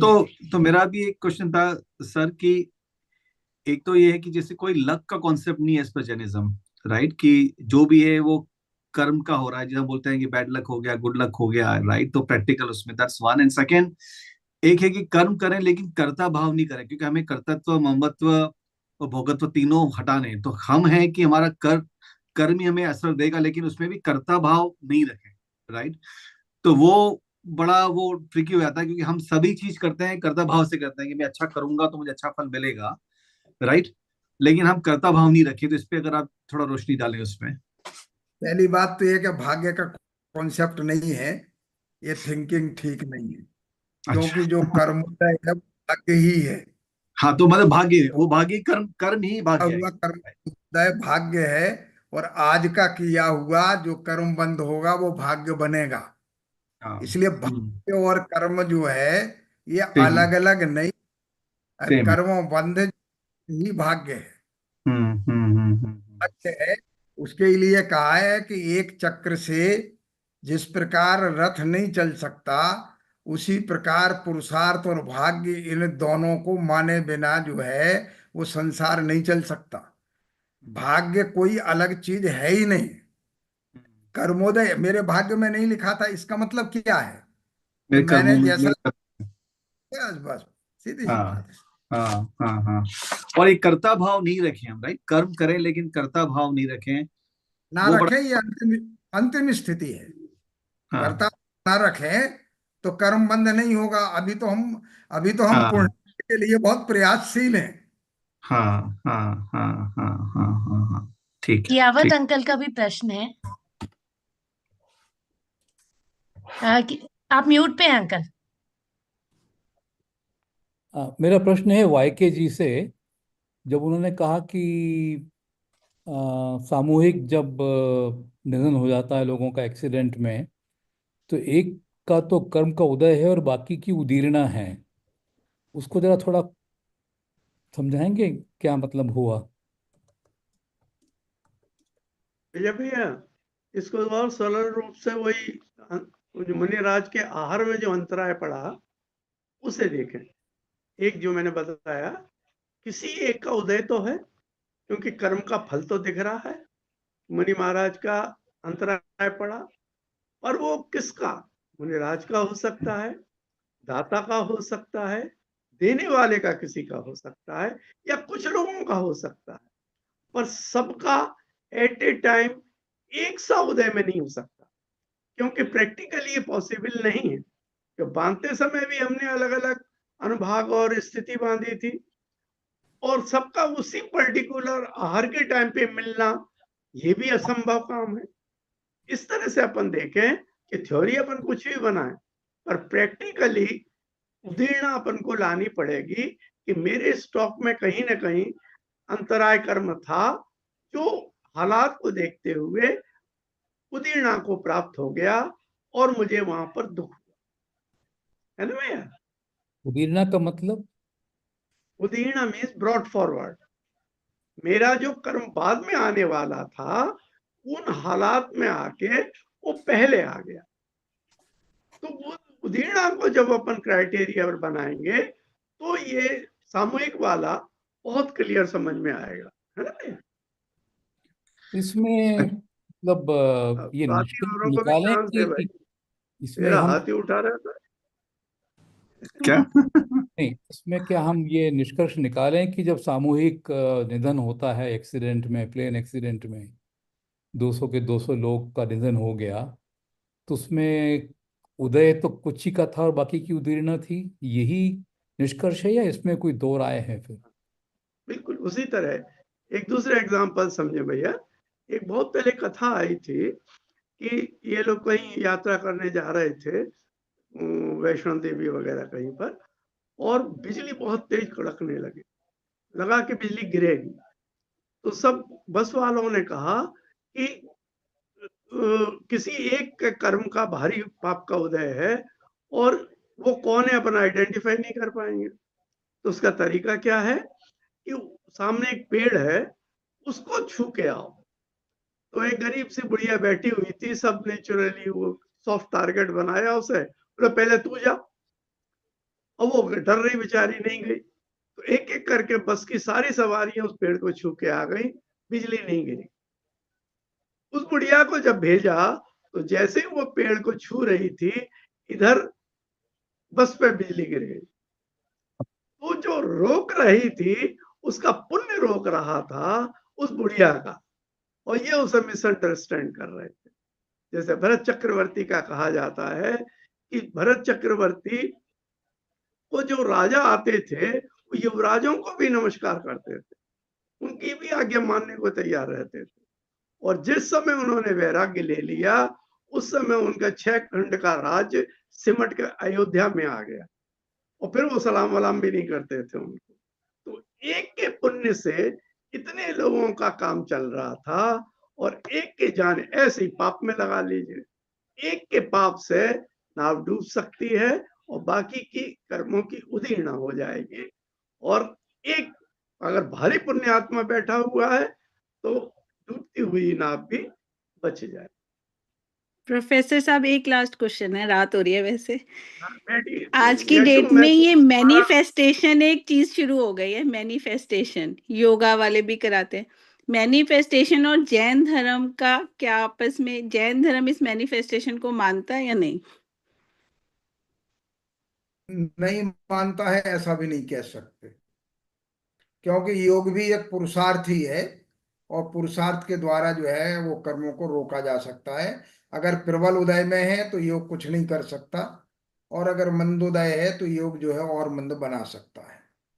इसलिए उसको सर्वथा निषेध भी नहीं कर सकते। यशु, मैं तुमके जो तुमने प्रश्न किया उसमें मुझे एक चीज और याद आ रही थी कि एक सर्जन है, इंडिया का मैं टॉप समझ सर्जन, इंडिया का टॉप सर्जन, और उसके बच्चे को वही प्रॉब्लम हुई जिसकी सर्जरी वो कर सकता था, राइट। ये अब मैंने देखो सुना। मोह और कर्तव्य में कितना क्लियर कट डिफरेंशिएशन है कि अगर वो मोह से ग्रसित है तो बेस्ट सर्जन होते हुए भी बच्चे की लाइफ नहीं बचा पाएगा, है ना। और अगर वो कर्तव्य कर रहा है तो बच्चे की लाइफ बचा लेगा, और जब बच्चा बच जाएगा तो खुद चिपट के रो ले, है ना बेटे। तो इस तरह से अपन मोह और कर्तव्य में डिफरेंस कर सकते हैं। शायद देर हो रही है और बाकी लोग। हाँ, मुझे लग रहा है कि thank you so professor much. साहब को लेट हो रहा है। हमारे हाँ, तो क्वेश्चंस एंड ही नहीं होंगे हमें। तो रत जगह कर लें, I रत think जगह। आप हाँ, Neeraj Bhaiya, over to you for vote of thanks and Jinwani Stuti. जी, तो जिनवानी स्तुति प्ले करें अभी। तो प्रोफेसर साहब का बहुत बहुत धन्यवाद। Thank you so much. मतलब इतना ज्ञानवर्धन हुआ। हम चाहेंगे, हम अभी कर्म की सीरीज चलाएंगे, तो जब भी आप आ सकें सर, बहुत ही हमारा ज्ञानवर्धन रहेगा और हम आपको इन्फॉर्म रखेंगे। Thank you so much Jaswal uncle, YK uncle और सभी को। और यशु जी, आपके भी हार्टफेल्ट क्वेश्चंस पूछने के लिए हमें भी बहुत अच्छा लगा कि अगर आपकी कोई दुविधाओं का आपको अगर सॉल्यूशन मिला हो तो। Thank you so much to everyone. और अब हम प्ले कर सकते हैं। जी, मैं प्ले करता हूँ जिनवानी स्तुति। हे जिनवाणी भारती, तो ही जपो दिन रैन, जो तेरी शरणा गहे, सो पावे सुख चैन। जावाणी के ज्ञान ते, सूझे लोकालोक, सो वाणी मस्तक नवो, सदा देत हो ढोक, सदा देत हो ढोक। सभी को जय जिनेंद्र। Jai Jinendra.